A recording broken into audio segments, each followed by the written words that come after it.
or use the Taxi Guy app. The call and the app are free, and they both connect you to a local cab company to bring you home safely. Visit arrivealive.org to find out more. Arrive Alive, drive sober.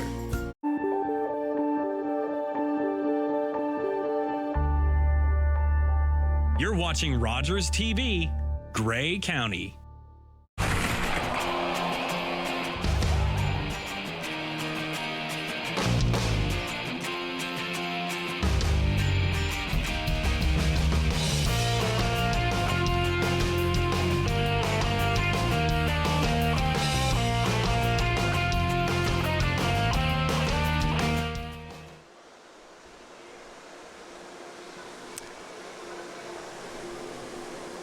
Well, good afternoon, everybody. Welcome to Super Saturday, Owen Sound Old Puffer Hockey League. I'm Steve Ritchie, and I'm Mel O'Neill. I'll be doing the play-by-play for the first game, for the Goodwill game for the Puffer Hockey League. And I'll be providing some color commentaries. It's part of the reason is my team, actually, Smithtown, is one of the teams playing, and I'm out with an injury, so I'll try and provide what insight I can into the best-looking team out there, the one in the green uniforms. The good old St. Pat's jerseys, yeah. Actually, both teams in this game, I think, are they both new sponsors this year? They're both brand new sponsors, and they both have brand new sets of jerseys, which kind of was a curse for them. Yeah, well, it certainly was for us, because I think after the new jerseys came along just before Christmas, and I think we won one more game at the end of that. We were the best-looking team with the worst record. Yeah, it was kind of funny going around the league, the curse of the new jerseys. Anyway, the standings for the playoffs this year, the way they finished off, Hobart Food Equipment finished off with 8 points. Gary Byers Sound and Lighting finished off with 8 points. Tom Construction 7 points. M&M Food Markets, with 4 points. Smithtown 3, and Hometown Sports sadly was 5 games played, 0 wins, 5 losses for 0 points for those fellows. But and the order in which we do the games, of course, is the last 2 teams play off. This is what's called the Goodwill game. The Goodwill game. It has another name too.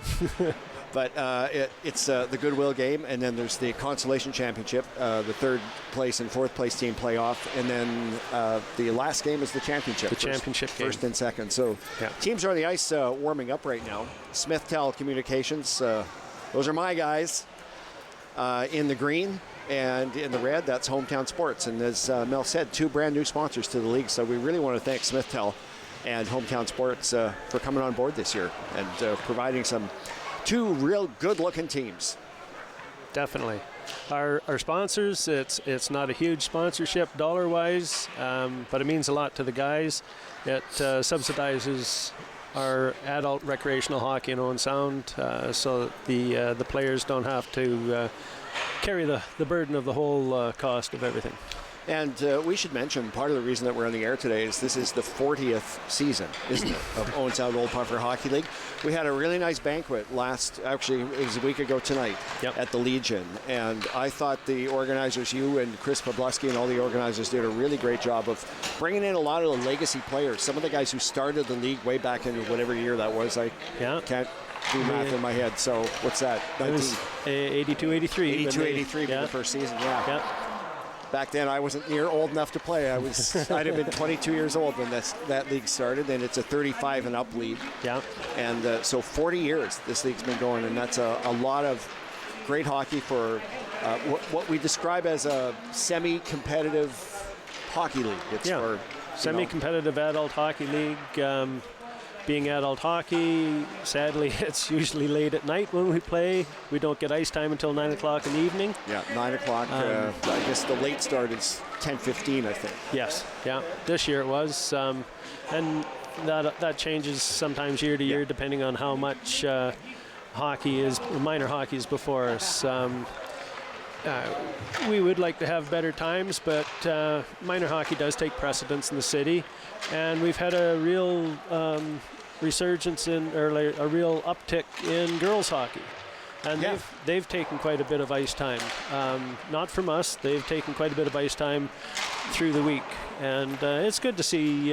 It's good to see the girls hockey making a good run. I'm waiting to see when the first woman applies to play in the Owen Sound Old Puffer Hockey League. Yeah, because there's nothing in the Constitution that says it's a men's hockey only. And I know in the Owen Sound Rec Hockey League, I know they've had several women in that league. Oh, so yeah. it's only a matter of time. Yep.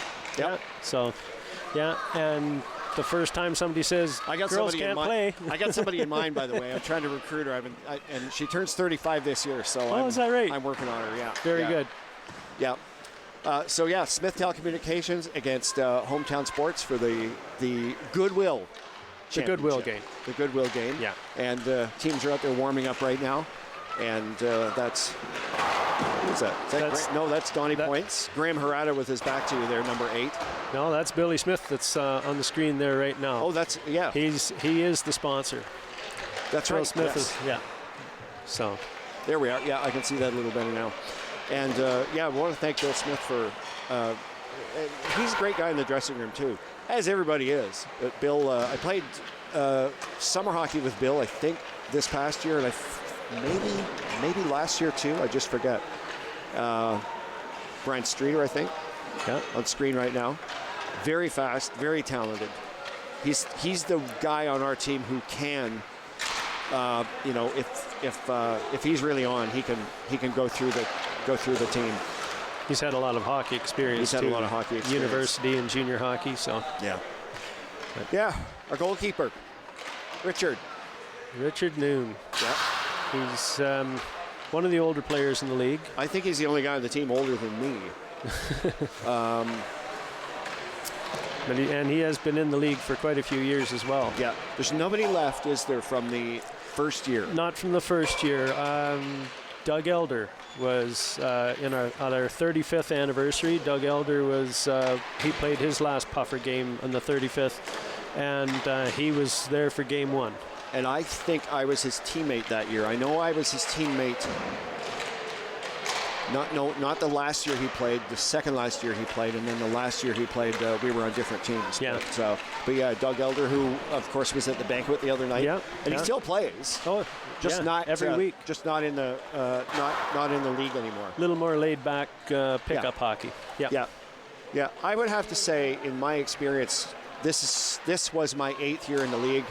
I would have to say that the tempo has picked up over those 8 years. Now, I mean, I haven't gotten any younger either. So that's maybe the other side of that equation. But why does it seem like the 35-year-olds are getting younger? 35-year-olds are definitely getting younger, yes. Younger than us, that's for sure. Yeah, there was a bit of a platoon of senior players who all kind of retired from the league, maybe the second or third year I was in. Doug Elder, and there were one or two other guys. The senior guy in the league right now would be Len Neal, I think. He's the senior guy. And he's 74 or 5. Yeah, I believe 74. Yeah. Yeah. And still playing. Yeah. Brian Pobleski, he's the most tenured player in the league. Yeah. I can't remember.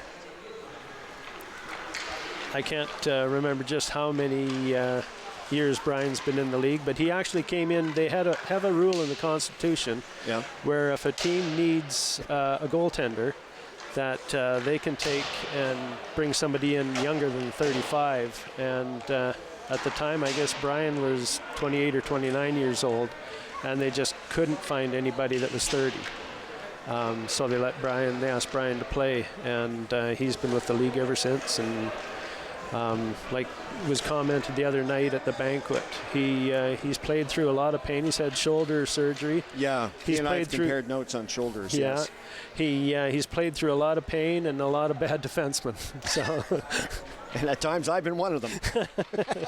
And I presently am. But no, yeah, warm-ups finished with. The referees patiently waiting for the guys to line up and get started. Aaron Murray just trying to hoist a puck into the bench for later, just put it right over the boards and into the stands. Seats. Well, there'll be a souvenir for one of the many fans who are here today. Yeah, you can tell by there's a capacity crowd.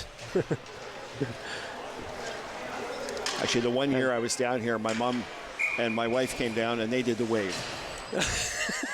That was actually the last time. The finals have been up at the rec center the last few years. It's good to be back at the Bayshore, and here we go. It is. Okay, Rocky Nealons over to Jason Hill. Jason Hill's going to put it up. Yeah, Graham Harada puts it down, but had to hold off. Mark Walker over the line. Down into the corner, he's got Smith watching him, and there's Aaron. Aaron Murray tried to clear it, but Rocky Nealons kept it back in. Bill Smith back in the corner, taking his time, coming out. There we go. Aaron Murray's got it. He's crossing the line. And it's picked up and cleared by Jason Hill.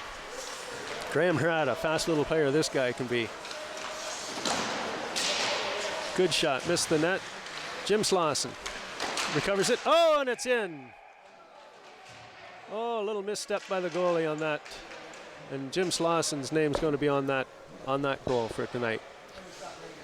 That was one of those plays that didn't actually look all that dangerous, but Jim threw it in front of the net. Yeah. You know, and you never know what'll happen. Good things happen when you throw the puck in front of the net. Yeah. Oh, it looks like no, they're not going to call it a goal. They must have been calling it a blue ice. It's the play is outside the blue line now. Yes, and just for people watching who may not know, any skate blade of an attacking player, if any part of your skate blade goes in the blue ice, it's whistled down and the face-off goes outside the blue line as if it was an offside. Yeah, they like to protect the goalies. Yeah. Because they got to get up and go to work in the morning too. Okay, it's back in hometown's end. Terry Donahue puts it around behind the net. Ryan McDonald, the incoming president, tries to put it out. There we are. He gets it out now across the line. Back down into Smith Hill's zone.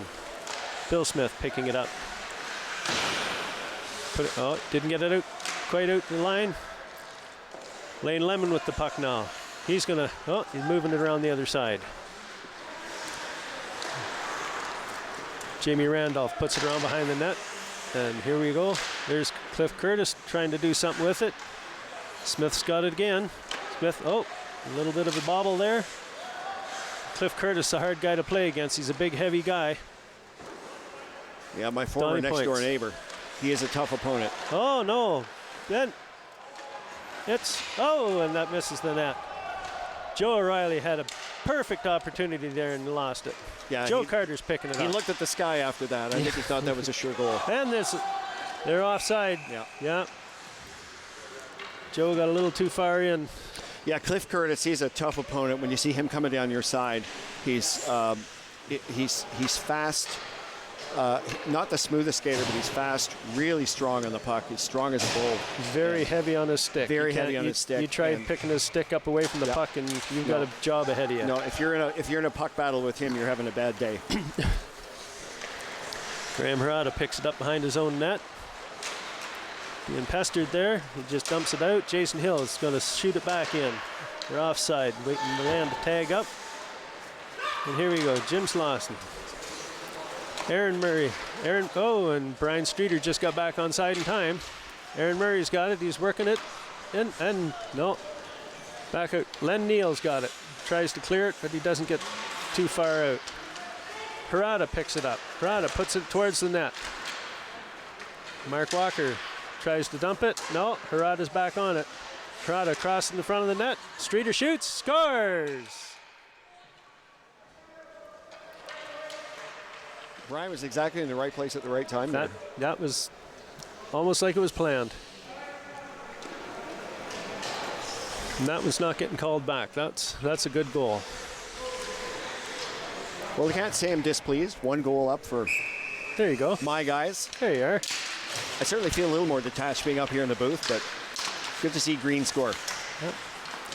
Bit of a scramble center ice. Mark Walker picks it up. Oh, my goodness. And it's loose. It's still loose.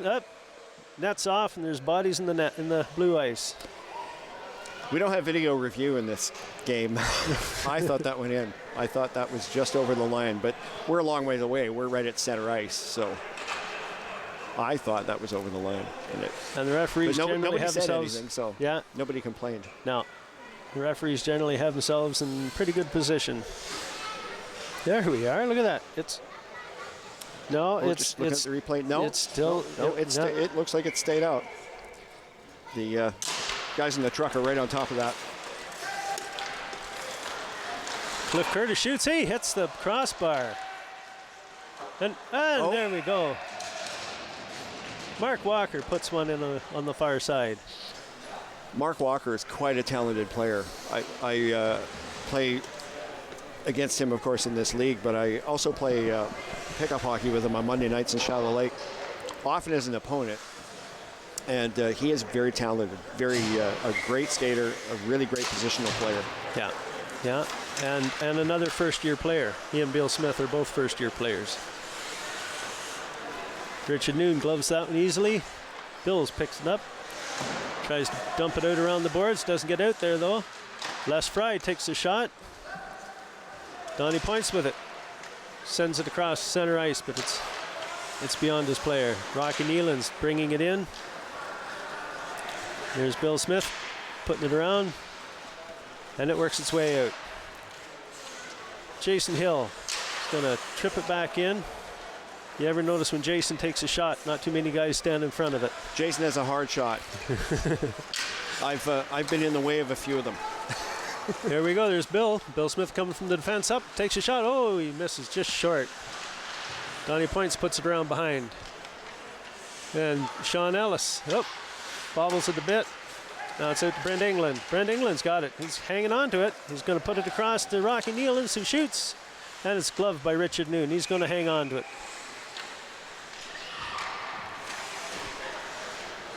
You'll notice our clock is showing 38 minutes on it right now. Our games are 45 minutes in length, and with our ice time each week, we try to get the most hockey time out of our ice. So instead of switching ends partway through, we just play 45 minutes all the way through, and that gives us the most bang for our dollar on an hour's ice time. So yes, 45 minutes straight time, and in a playoff game like this, if the score is within 2 goals in the last 2 minutes, I believe they go to stop time. Yeah. Streeter just misses the net with that shot. He had a big open chunk of the net to work on. Mark Walker puts it up. There's Cliff Curtis. Cliff working around Smith. Oh, he almost got it out front. Graham Harada picks it up. Throws it up. Streeter picks it off the boards. Making his way in. McDonald's watching him. Donahue picks it up and tosses it from in front of the net. That was some alert defending there. Icing called.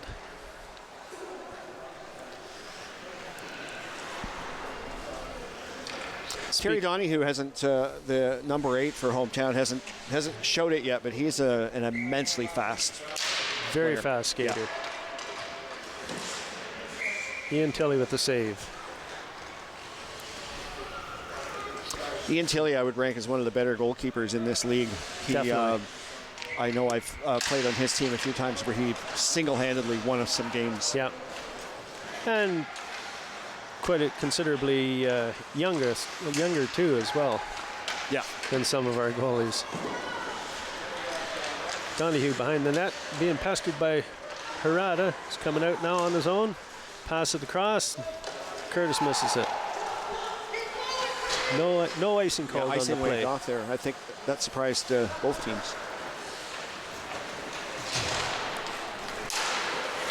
Donahue with it again. Oh. Smith's right up there, and he's tosses it up to Aaron Murray. And Donahue puts it around behind the net to his defense partner. Again, across the net, front of the net. Nobody there to take advantage of it. Lane Lemon fighting with it to get it out. Len Neal fighting with it to get it in. There we go. Len Neal, we talked about it, the senior player in the league these days. 74 years old, and he's still covers the whole ice surface. we have a lot of fun with some of these guys too. Len's one guy that you can throw a jab at. He can take it, but you know there's one coming right back at you. He's quite the joker. Joe Carter puts it up to Donnie Points, who puts it up to Sean Ellis, who lost at the line. Joe O'Reilly. Oh, Joe O'Reilly loses it. Sean Ellis with it. Sean stick handling around. Oh, he's got hooked there. There's going to be a hooking call coming.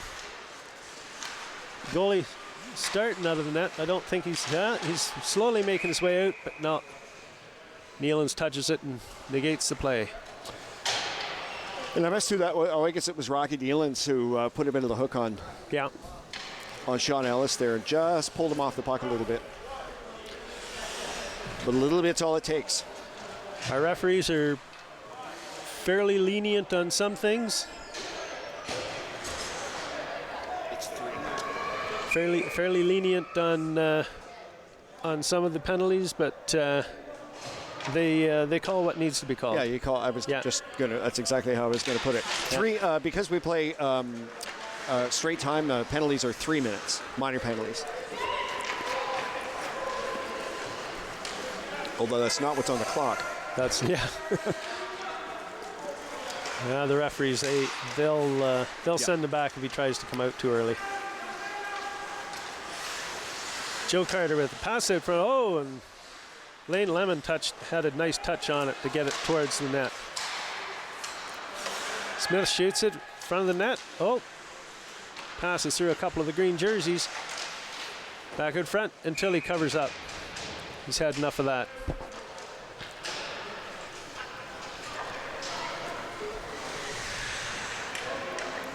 Saying about the referees being very lenient, both these referees have at one time or another played in the Puffer League as well. And yes, I think Mel Plater played when I started in the league. I think he was playing then. Yeah? Mm-hmm. Yeah. And the other referee, whose name I forget, I know he was playing back then. Brian Taylor, he played in the league 3 or 4 years ago. He played for a year or two. Yeah. But with the demands for referees this year, or these last few years, he would spend most of his time on the ice reffing. So Mark Walker picks up that pass, tries to get it across to Cliff Curtis and back into the hometown zone. Ryan McDonald trying to put it out. He gets to Mark. Cliff coming over to pick it up. He's got Mark in with him. They make the pass across. Jim Slauson bringing it out. Oh, and they're just lost the handle there. Yeah. Off the glass and in. Mark Walker's coming in. Nobody's challenging him for it. So he picked it up. Back to Terry. Shoots. Cliff Curtis sitting out front there waiting for a nice rebound. That's a good example there of what Mark Walker, number 8 for hometown, brings to a team. He's got speed and hustle. He does not quit. Lots of work. And Slauson's bringing it in, puts it up, gets it in over the blue line. He's dragging it around. He tries to get it out front. Les Fry picks it up and just shoots it out. And it's going to be an offside call. They got a tag up, gives him a little time to organize and get it out. Terry Donahue dumps it down. No icing call on that.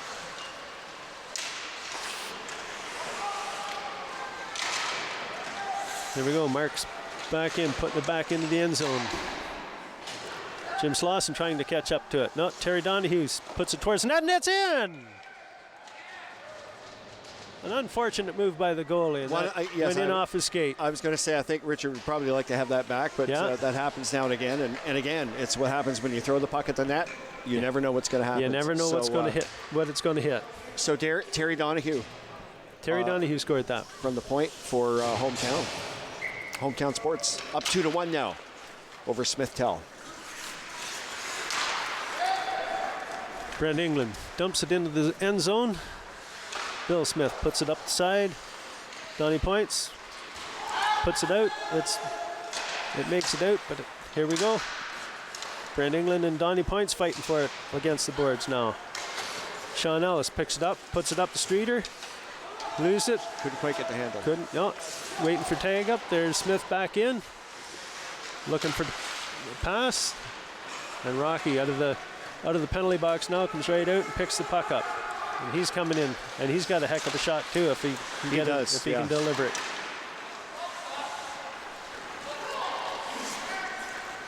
Brian Streeter's got the puck now. Streeter coming up. Oh, nice move by Brent England to take the puck off Streeter. Ryan McDonald coming in, and it's up and into the bench. There'll be a line change. Used to be a rule in the league that you had to change on the fly. Yeah, you couldn't change during whistle. That was when we only had 2 20-minute periods and 13 skaters. The last few years we've had these 45-minute games, so we've had considerably fewer skaters. But with COVID and one thing and another, it shortened the benches on us. Our enrollment was down, but guys are still coming out. Ellis hanging onto the puck, looking for somewhere to go. To Harada, up, just lost him, just missed it. And again, Jason Hill just puts it into the end zone. Lane Lemon dumps it out. Mark Walker picks it up, throws it back in.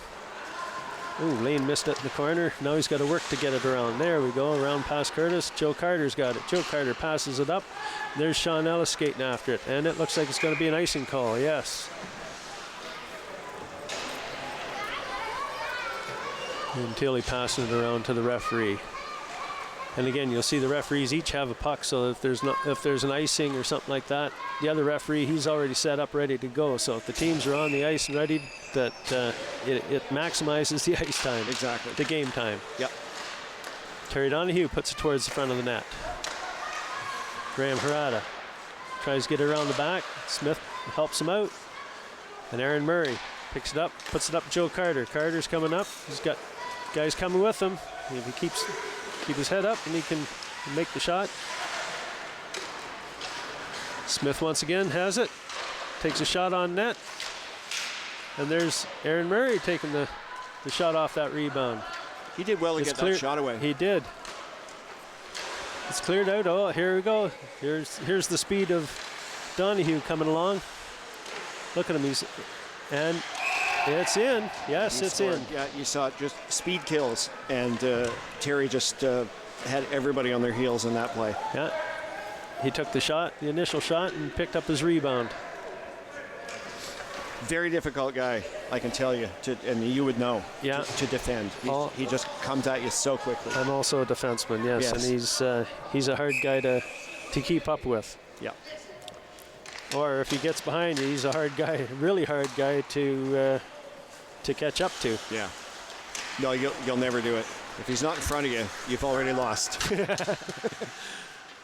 Ryan McDonald, he lost at the blue line. He's got to come back out.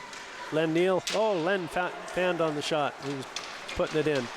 Donnie Points puts it over to Brian Streeter. Streeter shoots, just misses the net. I thought he hit the post. Whistled down.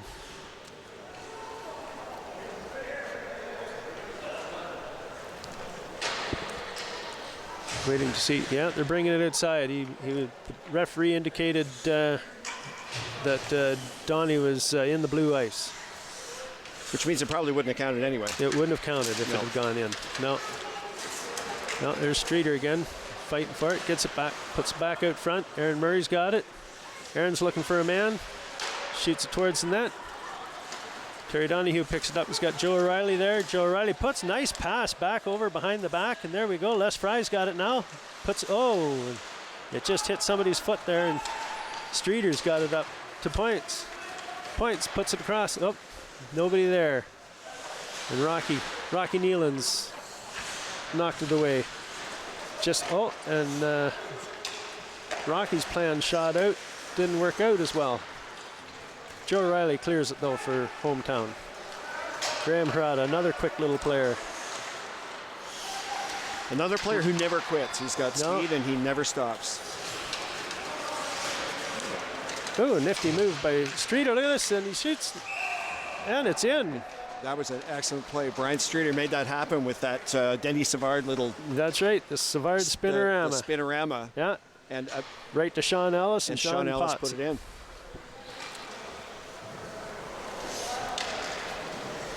There's the replay there. Oh, Spun around the backhand pass, and Sean Ellis is right there. That's excellent. Sean plays quite a bit of tournament hockey. Yes, he does. On the weekends. Yeah, he's down in often the Kitchen down area. country, down in Kitchener, which is, I believe, where he lived for quite a while. Yeah. Though I think he's a Wyerton boy originally. Cliff Curtis taking the shot that bounced around back out front. Trying to keep it in, and Jason Hill lost it on the blue line. Lane Lemon picking it up, coming across.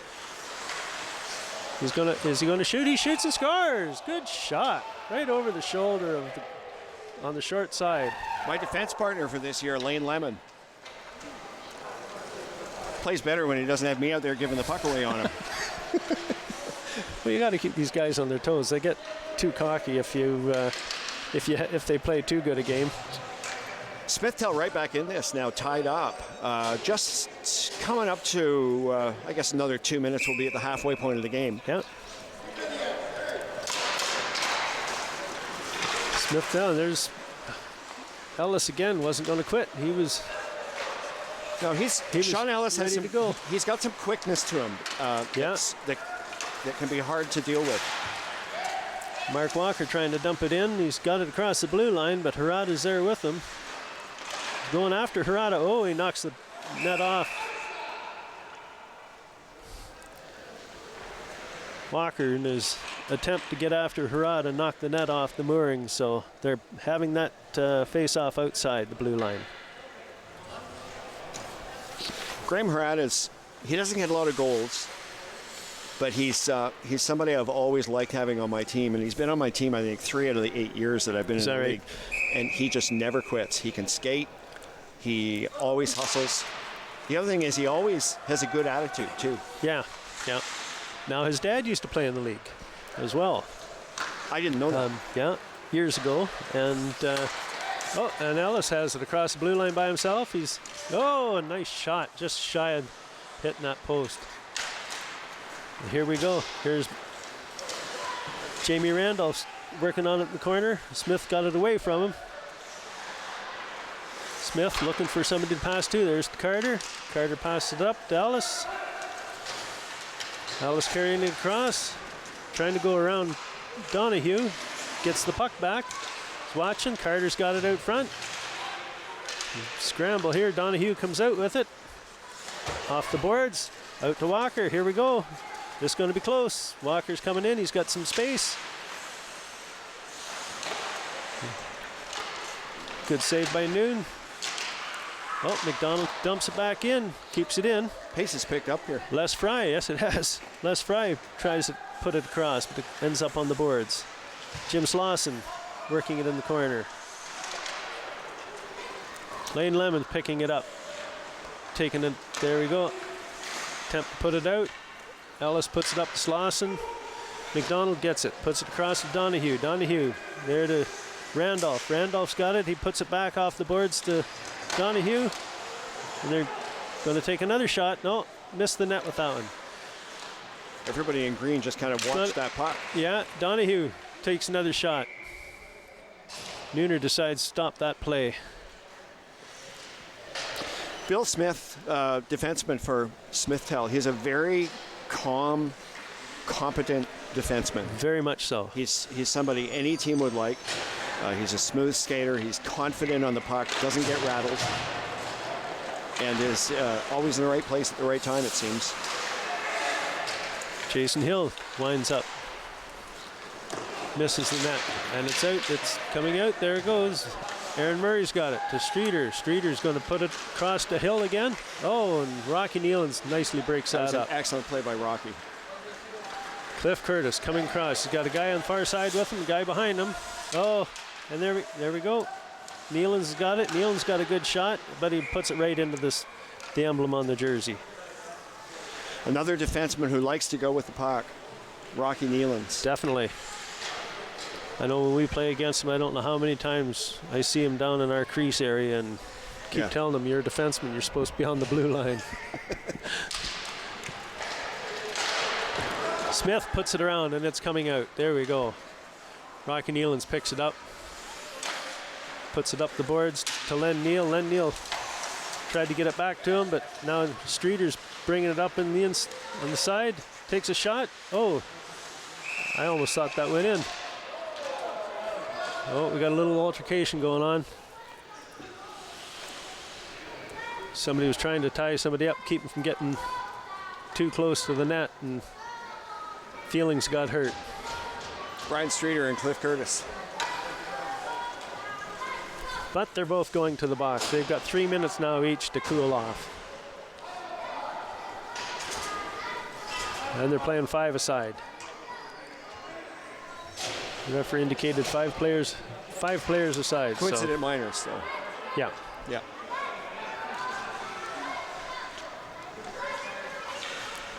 Hometown taking a little bit longer than they wanted to get guys out.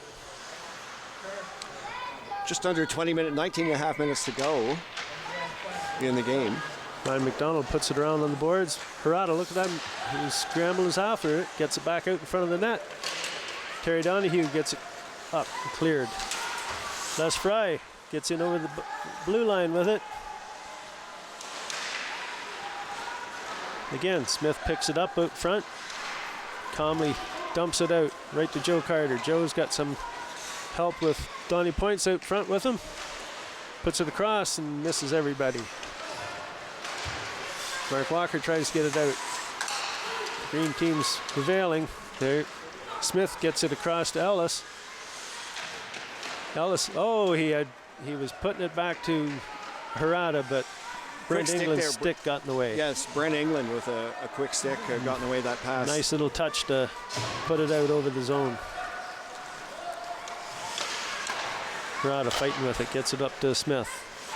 Smith passes it up to off the boards, and it's right back into Smith tells in, and right back to Hometown's end.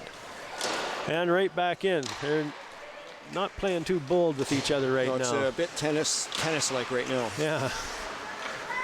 Okay, here comes Walker's got it. He's going to carry it over the blue line, dump it in. Joe Carter puts it back out. Donahue's going to try. Oh, looks like the ref's foot got in the way. Donahue dumps it in. Lane Lemon picks it up. He's looking for somebody to pass to. There he goes, right across to Ellis. And McDonald's leaves it for his defense partner. Got to be careful. He got 2 green jerseys right on him. They're keeping it in. Ellis across. There's nobody watching that man out front. Jim Sloss took a shot but missed the front of the net. Carter puts it around.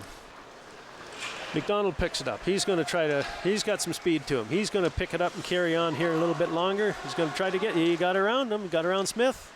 He's coming up, puts it out front. Randolph takes the shot. Carter clears it. Again, Bill Smith with a stick in the right place at the right time in front of his end there to make sure that shot didn't come in. Ryan McDonald, who just went up the far side for Hometown, although he looks like a character out of Lord of the Rings, he has explosive acceleration. Yeah. I've played a fair bit of hockey with Ryan, and when you see him in the hallway, he doesn't look like an athlete, but he has great acceleration. He also has an extremely hard shot, although it tends to be up around your chin. Tends to be kind of high. Riley dumps it back in. Waits for everybody to tag up. Green jerseys pump it out. Rocky Nealons has it behind the net. Gotta watch, he's got Aaron Murray on him. Aaron Murray didn't realize he had the puck in his feet. Streeter takes a shot. Murray takes a shot. The net's off the moorings.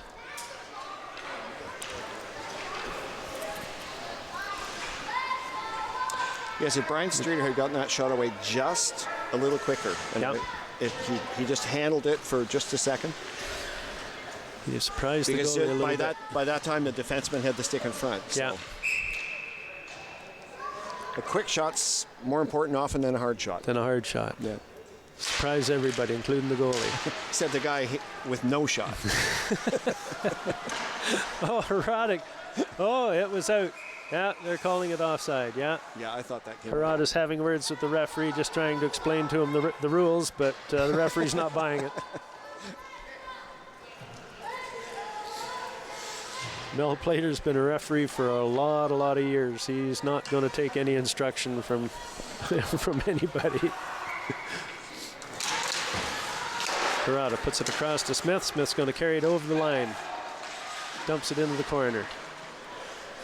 Streeter's back out. He's working the puck again. Gets it back to Harada. Harada's putting it across to Smith. Smith picks it up, gets it across front of the net. Oh, just got touched a little far out of the way for Donnie Points. Cliff Curtis carrying, didn't go out. Excellent play, Bill Smith there, just sealed the line. Yeah. Streeter's watching where he's going. Look at the move on Niels. Oh, he hits the post, but it goes in. Goal by Brian Streeter. That's a good example of what he can do when he is on his game. When he's on his game, he can really make things happen. He's got great skill, and you can see on the replay here that move that right there. That little move between the feet. The nutmeg on Rocky Nealons, which is not easy to do. No. Rocky's a good, solid player. He is. So Smith-Tell, they dump it into the hometown end. And here's Nealons with it behind the net. Puts it right out to Randolph. Randolph takes it across. Randolph's going to pick it up. There we go. Lane Lemon puts it out. That's Fry with it again. Tries to dump it in. Rocky Nealons picks it up. Across to Jason Hill. The fans on it. Ellis has it. Takes the shot. Nealons doesn't know where it is for a minute. Nice and purposefully waiting. There we go. There's Les Fry. He's got it. He's in the open. He takes the shot. Oh, and it's blocked. Again, Lemon got back and got the stick in the way. Yeah, another example of just not taking the shot quick enough. Nealons puts the brakes on, keeps the puck, gets it out of his zone, puts it across to Fry again. Fry trying to stay onside. Didn't quite. Not quite. Lane Lemon, a defenseman, in some ways you don't notice a whole lot, but he's very competent, a good skater, faster than you think he's going to be. And I swear his stick is 7 feet long. Yeah, he's excellent at getting, well, we've seen it a couple of times today where he just reaches. He's not a particularly big guy, but he's got a knack for getting the stick in the way of the pass or the shot. Yeah, Cliff Curtis passes out front. Jim Slauson trying to get it out, gets it out over the line, but doesn't get the pass to his man. Terry Donahue tries to get it around. Oh, Walker picks it up, shoots. Oh, and a nice glove save by Richard Noon. Might have been going wide anyway. But, might have been, but well, why take the chance? Why take the chance? Yep. Goalies got to have their moments too. That's true.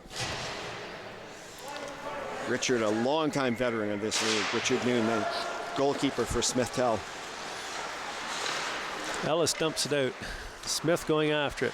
McDonald's got it and dumps it up front and just tapped in by Walker. Harada spins, gets it to Ellis. Oh, that pass didn't work out just the way he wanted it to.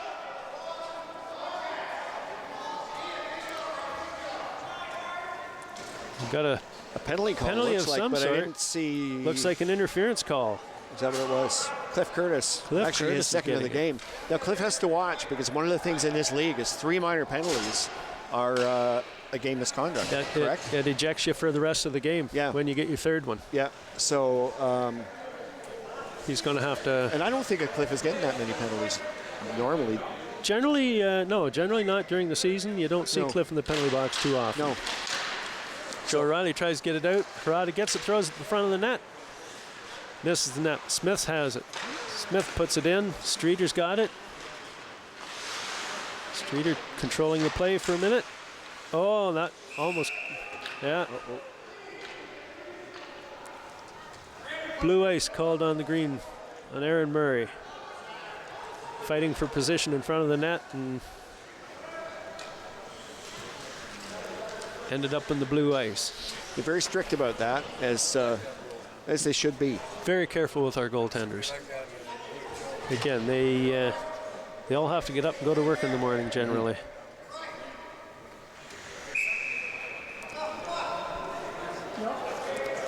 Now getting the Now, A little confused myself. yes, we're not sure. We're trying to figure out why normally on a blue ice call, it goes outside the blue line, the same as it would for an offside. But for some reason, it's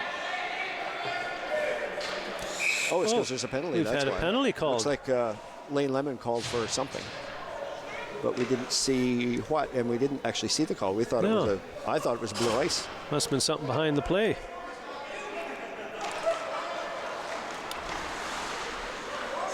So 4-on-4. Streeter waiting for his guys to cycle around. Give him something to pass to. 4-on-4. He's got a bit of room to go. I think he's looking for the best opportunity. That's here. right. And if he were to take off, he's got a lot of. There we go. Up to Aaron Murray. And with Aaron Murray and Graham Harada out with him, they can both go too. That pass was a little errant, but Joe O'Reilly picks it up. Joe's coming over, takes it over the blue line. Back over to Fry. Les Fry dumps it across, but again, Smith right in the way and does the right thing. Picks it up, and then he's up ahead of the blue line, ahead of everybody else. Smith tells short-handed now. Hometown with a man advantage until Lane Lemon's penalty expires. Cliff Curtis coming in, dumps it back. Smith again. Right place, right time. Right place, right time. Knows how to play it. Dumps it. Dumped in by Sean Ellis. Jason Hill. To Nealons to Walker. Walker's going to carry it across. He's got lots of space. Oh, and again, Smith with the big stick in the way. Hill tries to dump it in, but had to wait for a man to tag up. That was pretty close to offsides. Ellis got away with that one. Rocky Nealon's coming out. Holds up on it. Mark Walker's got it. Mark's going to come in, bring it in. Randolph's in with him, so is Nealon's. Shoots and right into the pads. Richard Noon holds on to it. The penalty is not up on the board, so we're not sure how much time Lane Lemon has left in the penalty, but Smithtel doing a pretty good job of killing this one off so far.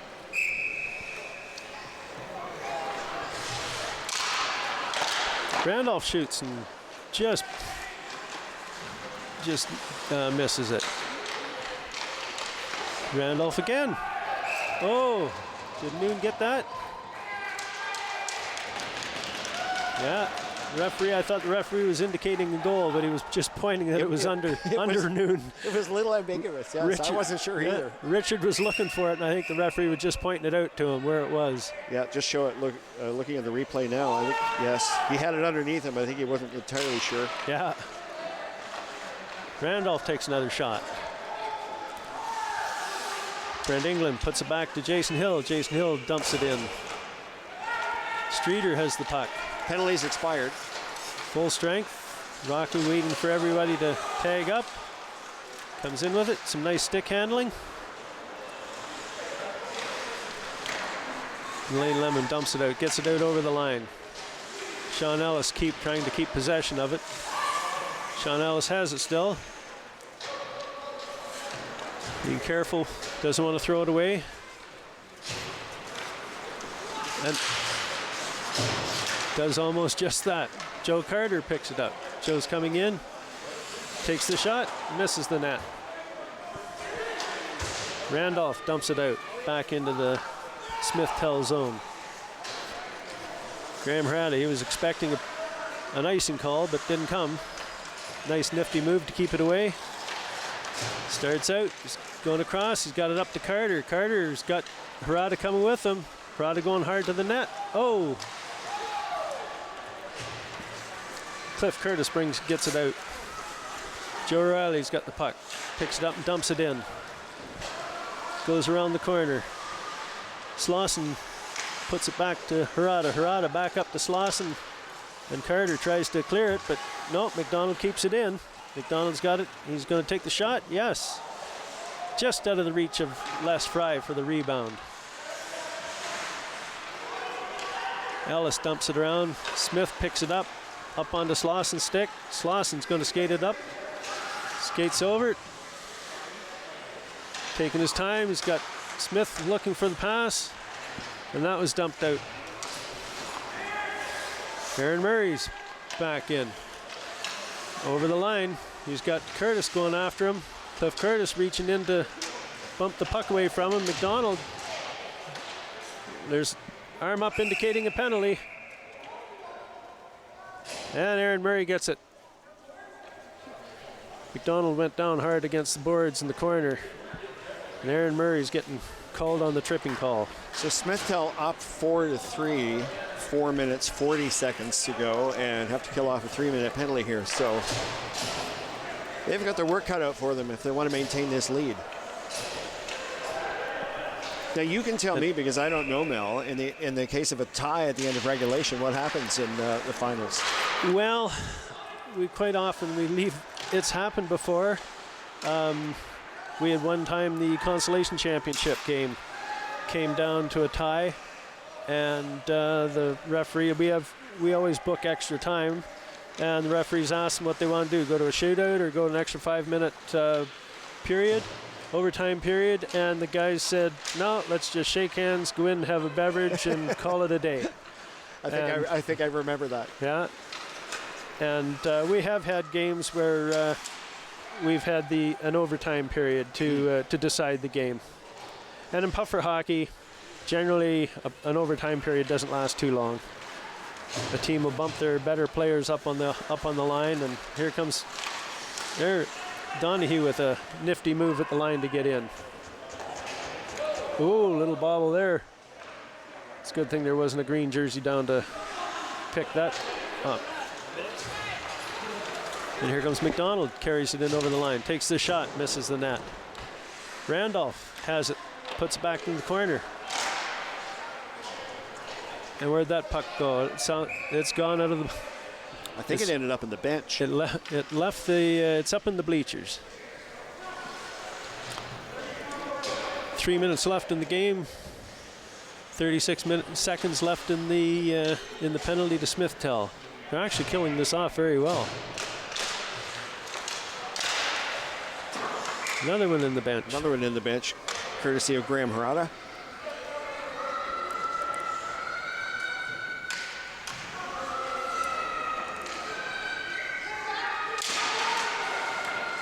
Harada picks it up. He's going to dump it in. Goes around the far side. Nealons picks it up. Nealon puts the brakes on, keeps possession of the puck. He's taking his time. Fans on the pass. You see that one was heading for Walker. That's where that one was going. Up to Hill. Hill dumps it up. Randolph's got it. Randolph gets in over the blue line. Rocky Nealon's got a lot of bodies around him. Randolph picks it up, dumps it in, goes around behind the net. Penalty called. Rocky Nealons is done for the day. That's his third penalty.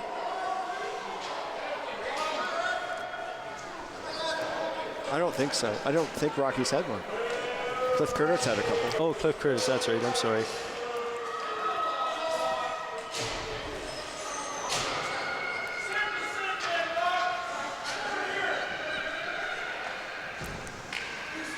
Players aren't in such a rush to line up right now. It's stop time, minute 54 left in the game. Yeah, stop time in the last couple of minutes if there's less than a 2-goal differential, I believe. That's correct. So, hometown, their work cut out for them here to try and tie it up, but they have to kill a penalty for the last 2 minutes. Here comes McDonald. He's a guy that can move the puck. He's got guys out front too. They're not hanging back too far. And they score! They did. Look at that. They tie the game up, 1:34 seconds. Ryan McDonald doing all the work to get that puck down there and get it back out in front of the net. I don't know who picked the puck or who scored it, but here we are. We'll see here in the replay. So McDonald puts it out. Oh, McDonald took the shot and it went in. Yes. It must have, I couldn't tell on that replay. It looked like it went off. Hit Richard's skate by the looks of it. Went off some feet at the back of somebody's leg and in the end. So unfortunate turn for Smithtown there. but excellent work. Joe Carter takes a shot. Ooh, runs himself hard on back first into the boards. A little slow getting up.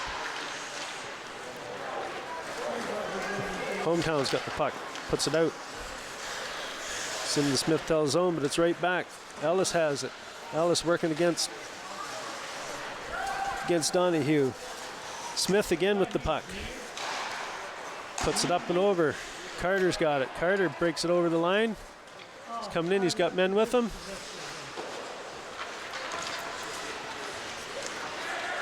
Ellis has it. Ellis to Smith. Smith, oh, a deflection off of McDonald's leg. Almost hit the net. And it's heading out. It's out of the zone. Les Fry going after it. Les Fry brings it in. He's got it over. No. Got taken off his stick. Harada coming in again. Harada to Ellis. Ellis coming up. He's got men in front of him. And gets dumped back out by Fry. 20 seconds left in the game. Streeter circling with the puck. Streeter's going to make a move. Here he's going to take a run at it. Gets bumped at the blue line. McDonald picks it up. He's going to fire it down the length of the ice. Right on the net. Oh, Richard wasn't expecting that. Richard Noon made the save. And that's the game. Regulation. We'll have to wait and see if the teams are going to go for overtime or if they're going to call it a day. This being the goodwill game. It would appear that they're going to call it a day. Yeah, Zamboni doors open.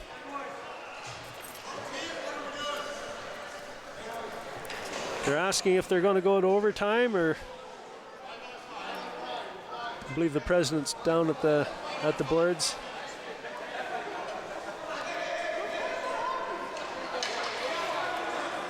This so seldom happens in Puffer hockey. They're not sure. Oh, the Zamboni's getting waved back off the ice. Some players lining up are just as happy, I think, to go to the dressing room. Some are getting ready. They want to play a 5-minute overtime period. I think I'd want to play. I think. Yeah, it makes it interesting. Sure. So that's, there appears to be some discussion, but it looks like, yes, the referee has instructed the net to be put back on the moorings, which it has. The Zamboni door is closing, and they're lining up. This will be 5 minutes of overtime, and it's going to start with the hometown. Hometown shorthanded for the first 6 seconds. Rocky Nealon still in the box. So here we go, overtime on the. So this is the goodwill game, first of 3 games on Super Saturday here in the Owen Sound Puffer Hockey League. This will be sudden death overtime. Sudden death, yes. McDonald clears the zone. Walker goes after the puck. Lane Lemon pulls out with it. Lane's over the net. Oh, he almost got by McDonald with that pass. And Rocky Nealon's bringing it up. Rocky Nealon's, right across Cliff Curtis. Cliff shoots. Noon steers it away. Smith, and here comes Streeter again. Streeter's running up. He's got some room, making some space. Passes across.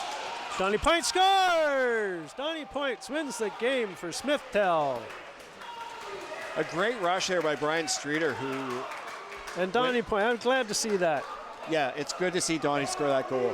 Donnie doesn't get a lot of goals during the season. He's like a lot of us. Used to play hockey, doesn't too much anymore, and good to see. Here it is on the replay. Brian Streeter went in, made that big cut, made some space, threw the puck across. Donnie was wide open. And nice shot right along the ice. The goalie was coming across, legs wide open, trying to get himself in position, and left the hole big enough for Donnie to put a puck through. So game number 1 in the books, Mel. That's right. For the 2023 edition of Super Saturday, Smith-Tell with the overtime win over Hometown Sports. And a very entertaining game, I thought. Very much, from both teams. In the goodwill game. In the goodwill game. Consolation Championship game coming up, and then, of course, the championship game later on today to round things out. teams shaking hands at center ice. And there we go. It's And nice to see the players shaking hands with the referees as well. They're all part of the game. Yep. And you see that pretty much every week. In fact, you see it every week in this league. And Yeah. I just wish I was down there with them like I'm supposed to be. Yeah, like you should be, yeah. Yeah, handshakes and fist bumps all around.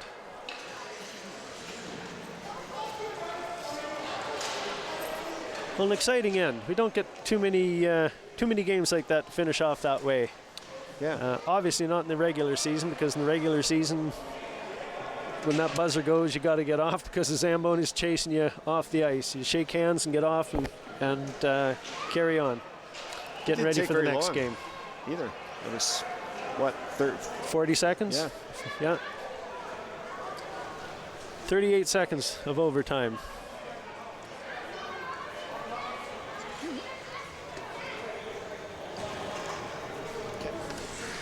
All right, we're off then? So the Zamboni's coming on, and our next game is coming up in a little bit. So thank you very much for tuning into our first game. We'll be back with the consolation game coming up in just a few minutes here on Rogers TV. It's Super Saturday from the Owen Sound Old Puffer Hockey League 40th anniversary.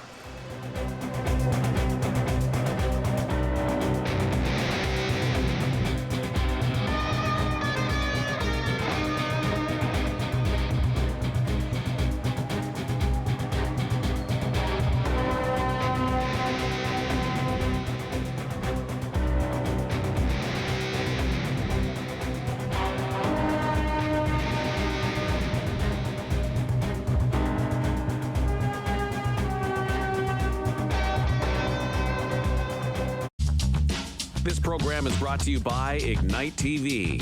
Now you're in command. Visit Rogers.com for more details.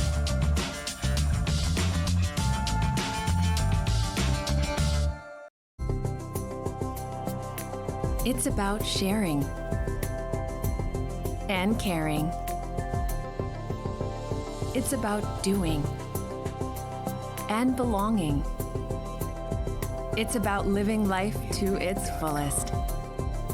And it's about laughing out loud. We are L'Arche Canada, and we're about witnessing and sharing the gifts of all people. Learn more about us today. Are you the type who would keep going or stop? It's not easy to stop when you have an addiction. Legalizing cannabis won't stop addiction. It trivializes its consumption. Let's be vigilant. If you need help, visit portage.ca.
Marner was drafted in the first round, 19th overall by the London Knights in 2013. Marner, the Thornhill native, put up some impressive numbers in his 3-year OHL career. Marner tallied 96 goals, 205 assists for 301 points in only 184 games for the Knights.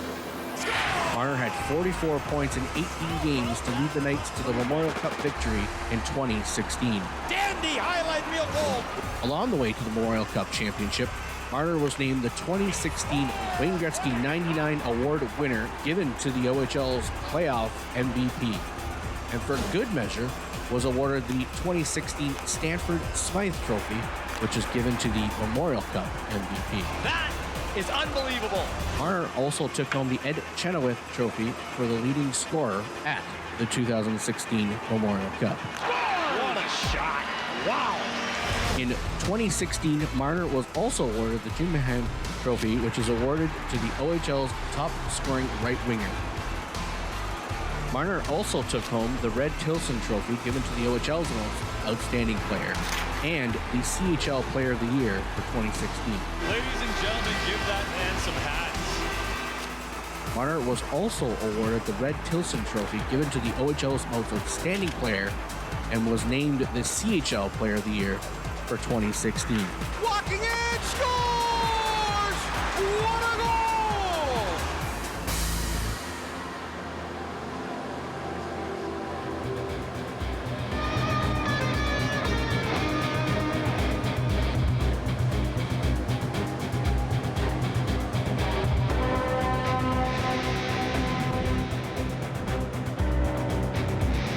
Today, I helped a parent feed their family by connecting them to a food program. Today, I helped someone connect with mental health supports. Today, I helped a couple struggling to pay their bills access financial aid. Every day, 211 navigators connect Canadians to critical government and community programs and services. 211. Help starts here.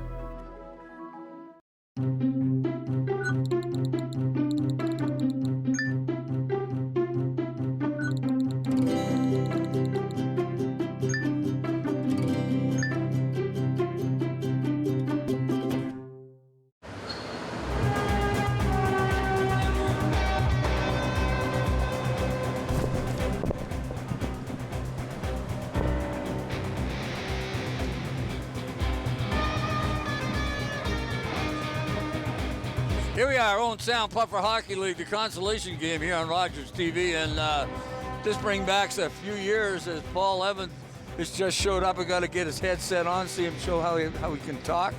He's something we haven't sure whether we've taught him that or not, but Paul Evans, of course, one of the founding members of the Puffer Hockey League, and I certainly like to have him on. I used to think back, and then years later after I played, how grateful I was to you for you and Dave Tedford and Shifty McComb, yeah. sitting in a living room one night saying about the guys that talked about wanting to play hockey in Owen Sound and weren't just quite good enough to play on the Legion or play on the Garvin Gear team, and there was another one at that time. Old Sound Old Timers, man. Yeah. So I miss those guys. Yeah, those guys. So, but they wanted to play, and you guys came up with the idea of the Puffer Hockey League. This is 40th anniversary, and I've always been extremely grateful for you very much, you guys.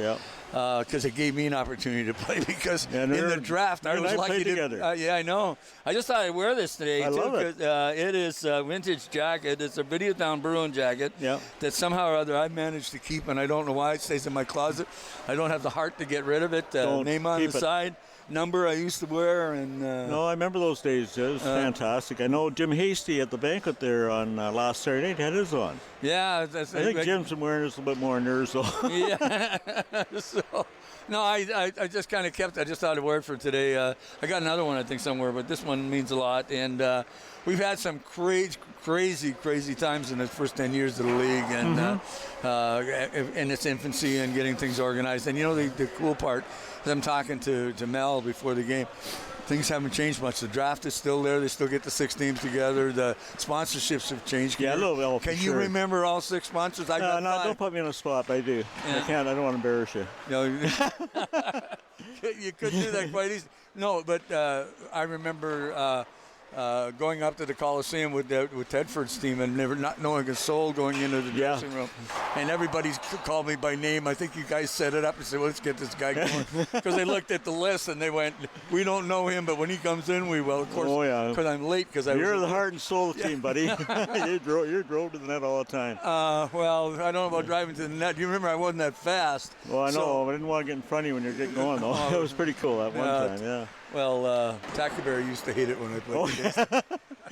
I remember going back to when we started the league, we we're saying drafting players every year, but the first year we actually didn't really know a lot of the guys, so we really couldn't evaluate them, But once we got the league going, we changed it up a bit, so we found one team might be outscoring another team 8 or 9 goals, so basically we moved guys around that first year. Yeah. And most of the guys in our team did stay together, because we knew pretty much everybody.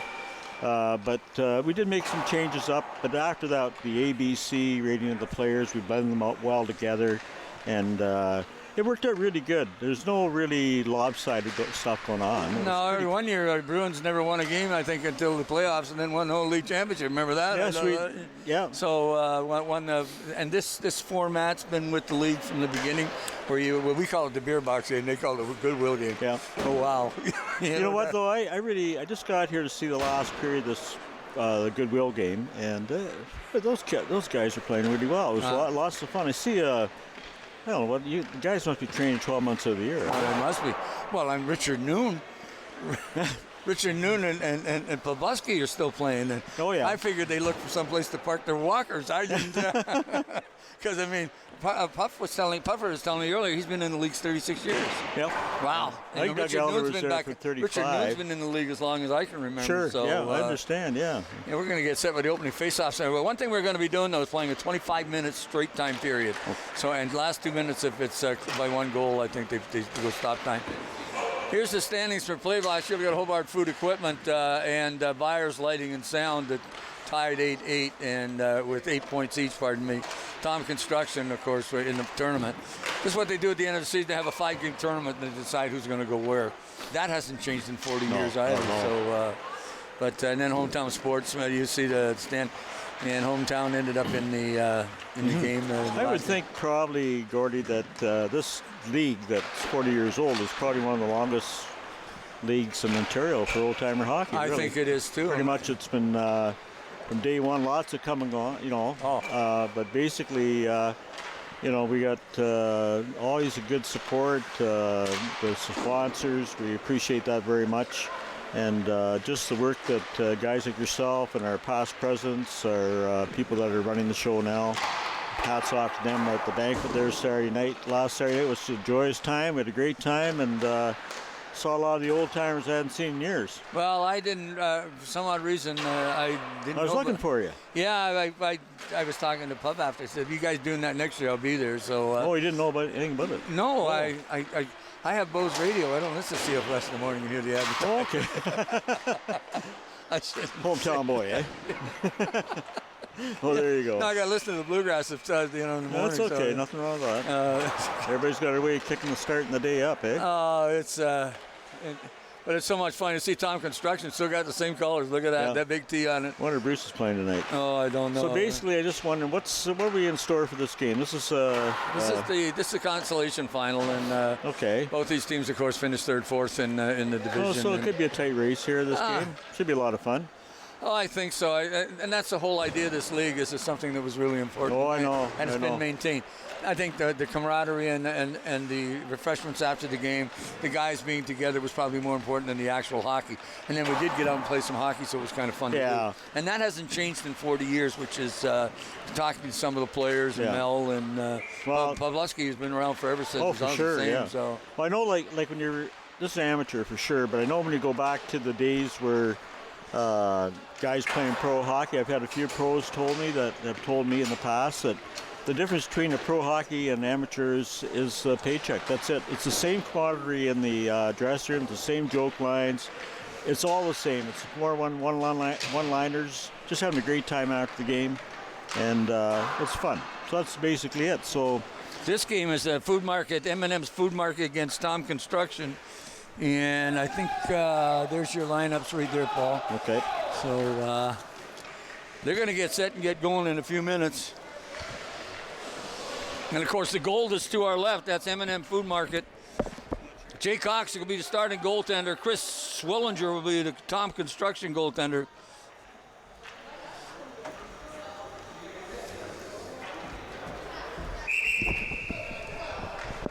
See, Paul's got company. Must be... Yeah, I have a friend. She's been staying with us for 2 weeks, and her parents fly back from Phoenix on tomorrow. They fly in, leave Phoenix tonight 11 o'clock, be arriving in Toronto 6 in the morning. But she'll be picked up tomorrow. We've had a wonderful 2 weeks with our girl Maddie, and glad to have her to see the game here tonight with me. Well, nice that she comes up and see from a different perspective, too. And the game is underway here, the consolation final here at the Bayshore Community Center. Puck just slides over the blue line. Terry Harris now picking it up at blue line. Lovell has it, but he can't control it, loses it again. Puck is bouncing around. Pass across ice by Coop. Puck gets back down deep in beside it. Alan Murray passes it up along the boards. Here we are again at center ice, a little bit scrappy. Nice play by Matt Baker as he got it in over the blue line, then backhanded it high over the goal on this side. Puck just slides outside the zone. Cross ice here to Brian Mole. Mole passes it through center. Intercepted by Jarrett Coop, and Coop couldn't do anything with it, just dumped it down ice just a little bit. Lead pass up to Paul Sweeney. He couldn't corral it. Puck goes back deep in for Tom Construction. Picking up that puck, Mark Oslin. Oslin up along the wall, but player not moving, so hard to keep it going. Pass back through center. Good play to break that up. It's number 13, Scott McIntosh. Coming in over the blue line. There's a shot bouncing in front. Oh, Swillinger had trouble with it, but managed to scoop it away and get it forward rather than stealing a puck. Jarrett Coop at the blue line. Haven't had a stop and play for a while here. This game is moving along quite quickly, Paul. Yeah, nobody's hopping over the boards.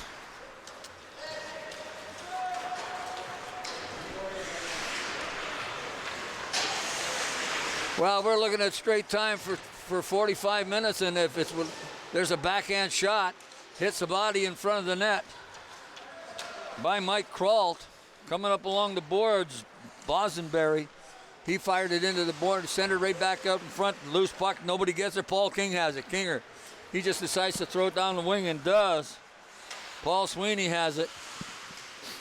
Sweeney can't keep it in. Comes back out to the blue line. Blue line moving quickly with the puck. Terry Harris comes over the line, gets poke check, good stick. On this wall to Glenn Ashford. Ashford can't do anything with it either. Lead pass through center. Play a little scrappy in the center zone. I think the boys have to get their legs going here, get a shift in. Settle out a bit. A little pattern going here, get some plays cooking their way. Oh, there's a pass through center. It looks like it's going to go the length of the ice. We're going to get an icing call. Nope. Waved it off. No whistles in this game. It seems like it. I think the guys put it away already, just didn't bring it with them. This is Terry Harris with the puck. Over to Brian Mole. Mole back to Harris. Harris has it. Pass up left wing. Got it through. Baker has a chance. Sends it right back out in front. Deflected up by the goaltender, Jay Cox. Kept in at the blue line by Brian Mole. Mole. Puck is fired in the corner. Everybody's not sure where it was. It went up in the body of equipment, and back out. There's a shot off a leg in front. Blocked. Again, bringing that puck out fast out of his own zone. I'm not sure who number 10 is. Why don't we have a number for him? Not on my list, anyway. George Chavin, I think. Puck this side. Jared Coop has a Coop. Takes a shot. Blocked. Good save. By Swellinger. Excellent save. And we're going to finally get a whistle. It's going to be icing. That's first whistle in 5 minutes and 53 seconds or something.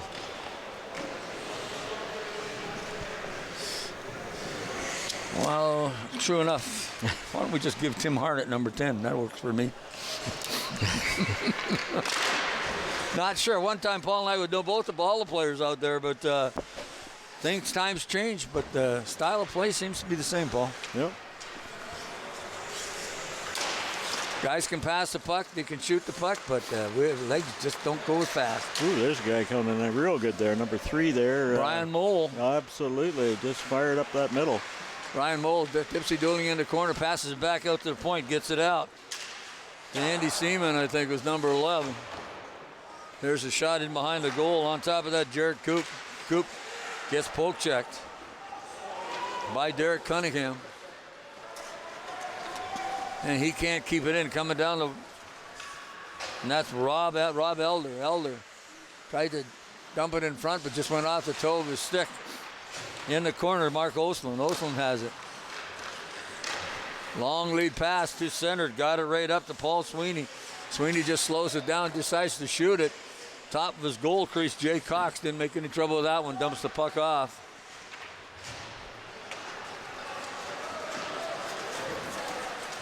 Down the wards. Andy Seaman, Rob Elder.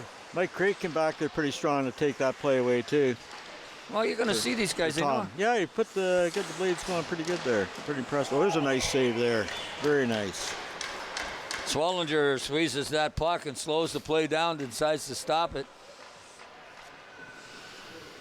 Yeah, the pace is getting a little bit stronger now. They're starting to get their legs. You know, that bus ride, I guess, when they're pretty tough on them for a while. Bus ride. Yeah. Owen Sound Transit. I like the old days. Yeah. Ours. Lead pass right out. Tried to get it on the stick of Mark Ostlund, and he didn't quite just get it out there in front. Good lead pass. Up along the wall is Larry Splits. Coming down the left wing. Onside. There's the shot, just whistled that one wide. These guys can still shoot and pass the puck, folks. Legs might not be there like they used to be. This is old-timer hockey coming to you from Bayshore Community Center. Second game of the day. Inside. Oh, jeez. Swellinger got the pads down, couldn't put it off, bounced it off. He tried to do a Connor McDavid off the back there, missed the goalie. That was the intention on that play. Puck goes off into the corner, chasing after it is Mike Kralt. Kralt couldn't come up with it, and it slides out along the boards. Tim Harnett, we didn't get a number. I think that's who that is because we don't have a number 10. We'll just get, there's a shot. Swellinger got body in the way. I'm not sure that he was set for that. Obviously made a great save on it, though. Good pad save. Quentin directed the puck right back to his own player, which is good. Derek Cunningham had that puck inside the zone. There's Brian Mole again. He's quite the player. He is all over the place and showing that at his age still has some wheels. And he probably went to bed at 7 o'clock last night. Yeah. M&M Food Market Gold. Yeah. Tom Construction White team. We're still trying to figure out who are the original sponsors of the league. We'll get to that later in the contest. So it was King Service Center, remember? That was one of them. You played for them too. Yeah. Lucky's was the Canadians. Yeah, there's a Detroit one too, a red team. Oh, that'd be, just give me a minute to think about that. We're going back and way past my memory, but we'll try to dig it out. Well, Witcher's Weed Control was one of the sponsors too. And team, Lucky's was the Canadians. Radio Town was the Bruins. Thrifty's was the... Oh, yeah, Don Day, he jumped into that. That's right, too. Yeah. I'm still trying to figure out who the Red Wings were, too, so... Yeah. Tom's. Hey? That was the sixth one, was Tom's. Tom's was the sixth one. Okay, and the Red Wings was... I played in that team. We won the year I played 5 years in the league, then we won that championship that 1 year. That was with that team. I think I can think of who it is now, name of the team. Puck comes back. There's a shot. Swellinger makes another good stop. Get that pad down again, too. Got a good goalie playing down there. He's on his game pretty good right now. Well, he seems to be still nothing. And shots, they must be about 5-1, 6-1 shots on that boy right now. Well, he's doing a good job. You're getting a look at Brian Mole, Paul Bousenberry. Yep. from M&M Food Market, and face-off keeps it in at the blue line. Is Rob Bosenberry. There's the shot again. Chris Swellinger, you know, he doesn't play too deep in his net. He plays out, plays the top of that key, and then you end up, puck hits him more than... Yeah, you know, they got to go to the roof to get it by this kid. I think he's getting them down low, but nobody's really roofing underneath the bar, so I think that's a chance. I think you'll see them start doing that as time goes on. Here they come out of the zone. Matt Baker on the left wing has the puck. Passes it back on this side to Ashford. But Ashford couldn't get to it. Then he goes in the forechecks. Puck it slides off the boards. There's a shot. Oh, I think that hit the iron. Maybe it just went behind the net. Long lead pass on this side. Got it up to Rob Elder. Now there you got to ask a question: was his dad playing in this lane, Doug, or? No, I don't think so. Not like I shouldn't say that. I'm not sure what Doug's kids are named, but I don't. There's a lot of elders out around Chatsworth, so that's, I was thinking maybe that's where the kid's from. Got a face-off. Puck's coming down the ice because there was icing. Very few whistles in this game. A little bit different looking up at that clock and see the straight time for 45 seconds. What's the difference of having 3 periods and stoppage? You can play completely. I think it's a good idea. And the game moves on quickly, and looks like they all get in their ice time. That's what you want to do. Everybody gets a chance to play in this league. Yeah, the ice looks pretty crisp out there. Looks like a real good fast ice out the boys are skating on today. Can't see anything wrong with standing up here in the gondola. Well, some days you can tell in the games that are being played that the ice is soft and the puck is bouncing all over the place. You see that after the juniors have been on it, you know, practicing that and try to get on it after. It's a little bit more ruddier than that, and it's not healed up properly. Along the wall, give number 6, that's Paul King poking out the 10, shoots, misses the net. Great try, great try. Good shot, just wide. Kept in by Tom's Construction. Puck comes back outside across the blue line. And chasing after it as Olsen has it. Olsen lead pass through center ice to Paul Sweeney. Sweeney just can't control it, and it goes back into the zone. You feel like Foster Hewitt up here, buddy? Not quite. If I was up about another 14 stories, I might. No, it's just one of those things I enjoy doing. I get a chance to do minor hockey, and to be asked to come back and do a Puffer Hockey League game is a real treat for me. Got a lot of great memories that first 12 years in the league, and well, I remember back years ago when we played together, Gordy. You're probably the most enthusiastic person in the dressing room for getting everybody pumped up and get going. You lived and breathed it. You came to the rink that way, and you still have the enthusiasm doing the broadcast here, which is really good to see, man. Thank you, appreciate that. You're a good guy. Well, we had lots of fun. I was just glad to play. But time moves on, unfortunately. Brian Mole gets a shot on goal. Good save by Jay Cox as Mole got a lot of wood on that. Fired down the ice off the skate. The goal slided up this side to Bosenberry, and he can't get the pass. Got to get out quick, and he shoots it in. And of course, just wondered, nope, it's not offside anymore. He cleared the zone. Love that rule. Long lead pass just off the heel of the stick. That won't be icing. As Mike Kralt couldn't control it, but in behind the goal, picking up Alan Murray. Murray up along the boards, gets it up to Bosenberry. Oh, here's a chance here right now. True enough, number 12, and that's Mike Kralt, at the wrong, Rob Elder. Just ran out of real estate, I think, basically. Brian Mole. Yeah, he picked that off nice, that pass.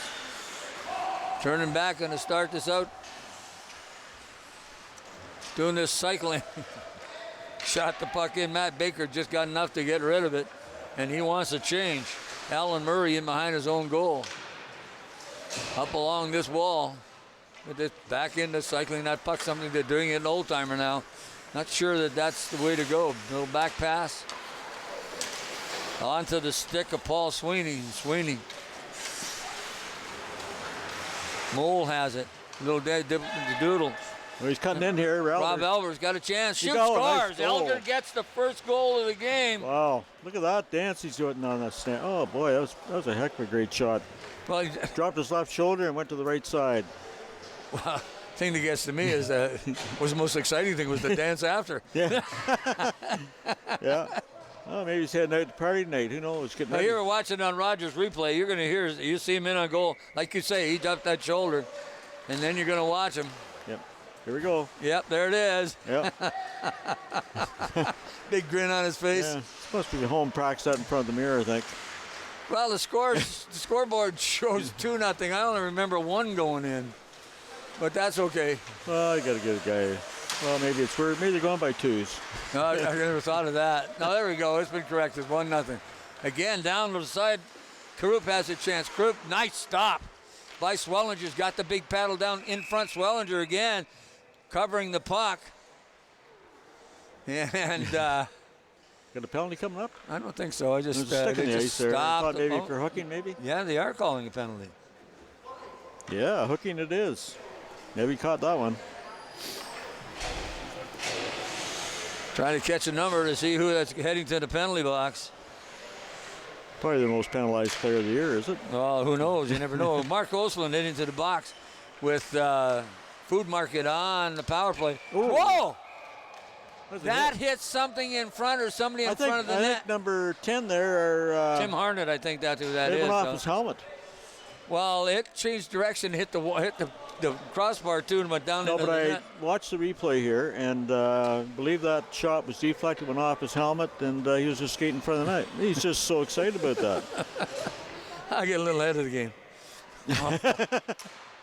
Oh, that's bad. Here's the shot from the point. Yeah, it did. I think you're right. I think it went off his body someplace. It could very much have been his hat. Yeah. So I'd like to see that again.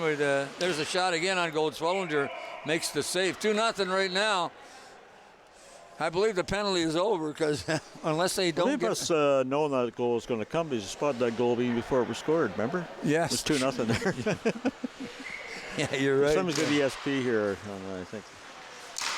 There's a shot off a body, back in front, back out to the blue line. Rod Elder has it. He's got a goal. I'm not sure who got the second goal, so here they come down the ice. That's Mike Kraut. Right on the stick of Matt Baker. Baker takes a shot. He misses the net. What a great opportunity he had there in that open corner there. Just missed it by an inch. Puck comes back in behind the goal.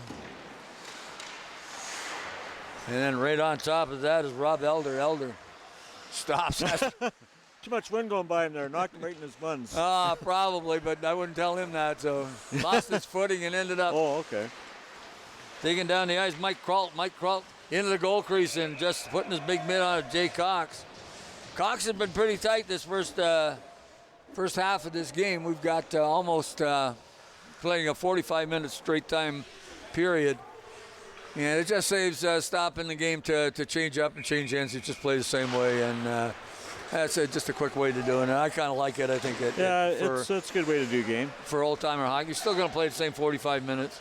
We played in tournaments years ago. They had that. You change in the fly. We were pretty good at doing that. And you have a step in the other team, makes it work.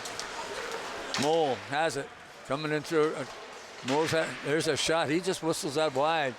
And then the puck comes off the stick, picked up by Andy Seaman. Seaman just dumps it down the ice. I'm going to use those two guys for 10. We don't have a number for off the skate. Back off down this far wall. Mike Kraut has it. Sends it back up outside to Sweeney. Sweeney, there's a chance, and it went off the stick of Alan Murray as he had a good stick right there in that slot area right beside the goal. Got a stick on the puck. Terry Harris. Harris still with it at center ice. Still controlling it. And he's just going to dump it in the zone. No, actually, he's going to carry it down the left wing wall. And getting it at Alan Murray picks it up as it was just sort of pushed forward. Murray has it. Then he gives it away right inside. There's a shot. What a stop by Cox as he got the mid out. Puck went up in the air and then used his paddle and knocked it away. That was a heck of a play by that goaltender. Yeah, it played well on that one, that's for sure. Puck goes down the right wing by Harding. Harding has it. Harding turns it around. Red. Here comes Tom's Construction. Well, thank you very much. That's cool.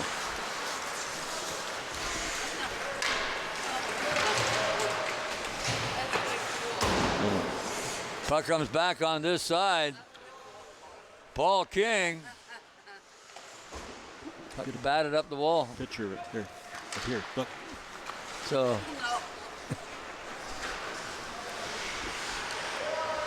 This is how we do play-by-play. We're doing selfies up here right now, I'll tell you.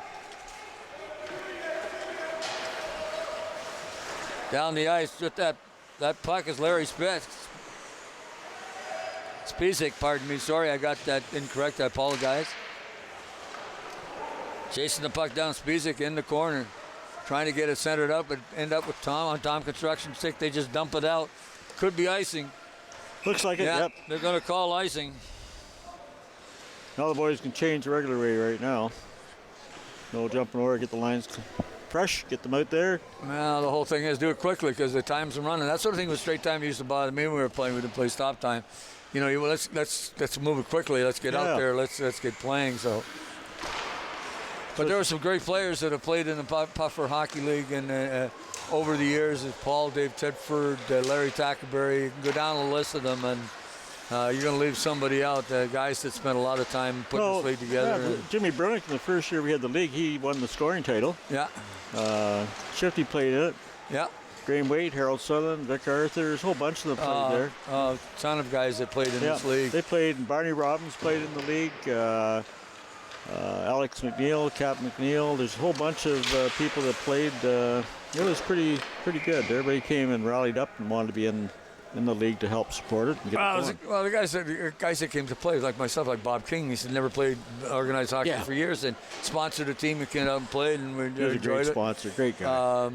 Bob and Linda. Lyle Castleman. Yep.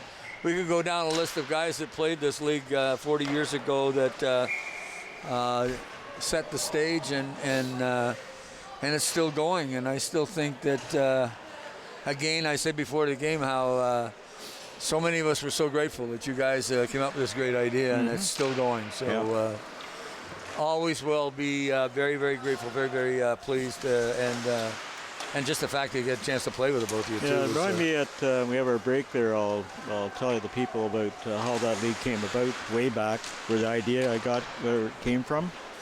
It's pretty interesting. So it goes back to Goo Nixon. We'll talk about that later. Gary Nixon. Yep. What he did out at Shaw Lake. We'll talk about it a little bit later on, though. The Harry Parker was the one that turned me on to this league. I asked him if someplace to play, and Harry Parker told me where. And he said, yeah, there's a league, and Harry played. I remember the first game we played here, I sat down beside Eddie Sargent, had no idea who he was. What a great guy. My buddy Eddie, yeah. Eddie played with Videotown for a couple of games, and then Eddie brought Videotown from the Puffer League down to play Maple Leaf Gardens, and that was a thrill, too, to sit on that bench with all those players. We had a great time down there, didn't we? Yeah. Fantastic bus ride down and back. Good time. And Hot Stove League, Eddie picked up the ball. Picked up the tab, steaks, too, everybody, and a couple of brewskis. Yeah, so but there's all kinds of stories in this league from the beginning. And I bet you, Buck, you guys got together and told a few of them at the banquet last week. I did, yeah. You know, so. Here we go again. That's Terry Harris has the puck, dumps it up this side. I think you go back to the Parker brothers. There's Harry and there's Bino, Kenny, and Paul. They all played in the league that first year or two. Yes, Bino did for sure, but I'm not sure what Paul did. Yeah, but, he played there as well. And Harry had to dust off his equipment. He had to go buy new stuff because he didn't have anything. Yeah. So just like his golf clubs. Yeah. Well, the other thing, guys, we're talking about Christmas that year about all the new skates and the gloves and the stuff that they got. It's like kids, eh? Yeah, just like kids. Oh, gosh, thanks, Mama. Of course, I came up from Toronto wearing Cooperalls. That was the dumbest thing I ever did. Yeah, and you went down, you slid, didn't you? Yeah, and then I got rid of the actual pants and went with sweatpants for the rest. I remember that, yeah. Should be in the Hockey Hall of Fame. Who, me? All the pants. Yeah. Sweatpants. Of course, go Douglas Sneers first, for sure. Yeah. Wait, I forgot him one night, and I wore Lenny Neese pants, so I wasn't that big. So Lenny Neal gave me his pants and played hockey with a pair of green pants. I never did that before for a long time ago. Terry Harris. They dump it in. It's over the glass, I think. Delay a game. He should be out. 2-minute penalty. No, I don't think they're going to do that to him. Well, it was offense. You can shoot it out on offense. Puck outside the blue line. I believe that's Tim Arnott. Andy Seaman is the other number we don't know who it is, so which we don't have. Scott Lovell. Back out to the point. Rolf Harding has it. He fires it right back in. Lovell in the corner again. Harding couldn't keep it in. Got a break. Coming down the wing. And that's Paul Sweeney. Sweeney takes scores. Oh, what a goal. Beautiful goal. Coast to coast. Picked the puck up at the blue line. Took it down the right wing. Cut back into the middle and gets his team on the board. Well, you know what? If he pumps up that again, it could be a tied game here shortly if he can do her. My gosh. You're going to see the pick the puck up, little chip off the board. You learn that in minor hockey. Gets it up, comes back, little backhand, puts it on the backhand, beats Cox. They're going down in the way. And we got a 2-1 hockey game. 20 minutes left in this game. Up along the wall, Larry Spitzik. There it comes right in front. There's a shot off the goaltender, off the post. It's Tim Harnett. I believe we're calling him number 10. We put his number beside it. Back in again, the white team, eh? Kral takes our scores, ties it up. Kral got it, picks the puck up just at the blue line. Took it down that side. Now we got a whole new game. Gonna tell you, there's a 5-minute overtime when Sean you get at the Savage end of this if it's tied. Yeah. Savage? Yep. Yeah. Great game. Great goal. Well, this is it. We're turning the game right around, eh, Gord? And Mike Kralt was the one that got that goal. Was it? Yeah. Okay. Number 12. I thought he was right too until I saw the replay. Could check out the number. Puck through center, and that's for Bosenberry. 2-2 tie. As Tom Construction has managed to turn this game around, and which is kind of amazing because the Food Market has outplayed them for most of the game. Mole doing a little forecheck. He wants to steal it. Stopped at the blue line by Paul King. King just dumps it right back in. Got it out to Oslin, who got the first goal. And at the side of the net, Alan Murray has it. Murray slides it up along the left wing. Back on this side to Bosenberry, and it's offside, and we're going to get a call left. Now, this is where when you're playing straight time, that you got to be quick, get to the face-off, get the time, because you know that this is what you want to get down this part of the game, and you don't want to. Sometimes the other team is up by one, will maybe get a little slower, eh? Yeah.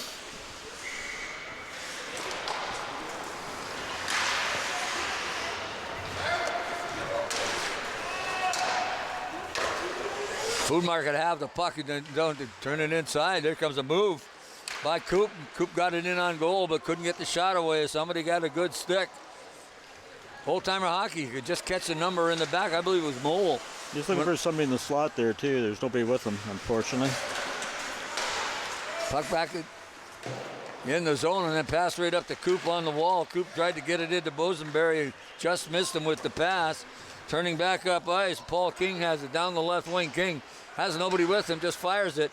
And Cox is going to put the big mid out and stop it. That thing was deflected, too. That was a nice save. That was a good save. Nice glove save. It was, it was deflected a bit, and he read it well. And is that a light yellow or just curious of what he's wearing in goal? Is that gold? Gold. No, I was talking about the goaltender. There's a shot. It's in the side. Wow. Tom Construction. There's a loose puck, and they just dumped it in. Unanswered goals. 3 unanswered goals here. Yes. Wow. And that was scored by number 12. Mike Kralt gets a second in just minutes.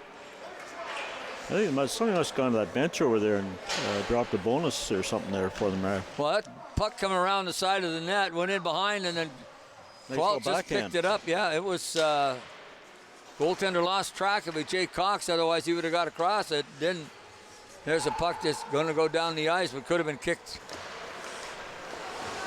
by Tim Arnott. We're calling number 10 Tim Arnott, and if he isn't, we're sorry about that, but makes it easier for us. Because we have an empty space to put a number beside. Mike Kralt. Coming up ice is Coop. Jarrett Coop got a chance to get into the slot area. Coop shoots it. Puck in to the 5-hole, but Swellinger makes the stop. He's good on the little shots there. He can stop them up pretty good. Well, you're right about one thing. They're not going upstairs on this guy. He's been able to stop the bottom half of the net, and he's been good. And the Food Market have got to put that puck upstairs and challenge him up there. There's a shot again. Low. There it goes. It ties it up. Up top. Got a big window up top and put it right through the window. And I'm not sure whether he's going to turn it on. It is number 10. It's either Tim Hunter or Andy Seaman. Not sure who it is. I think Chris had enough. He's tough getting up down there at the other end of the net. Well, he's okay. I think he's all right. He's just disappointed he let that one get in because he's played so well. You're going to see the rebound comes right out, and he's ticked at the fact that he let that puck go there. He has been smothering the rebounds pretty well the whole period. Absolutely. So the whole game. So let that one get away, and it's like anything. If you're playing like the winger like you're supposed to, you head to that open area, and then you pick up the garbage in the front of the net. And I hate to say garbage because those are team goals.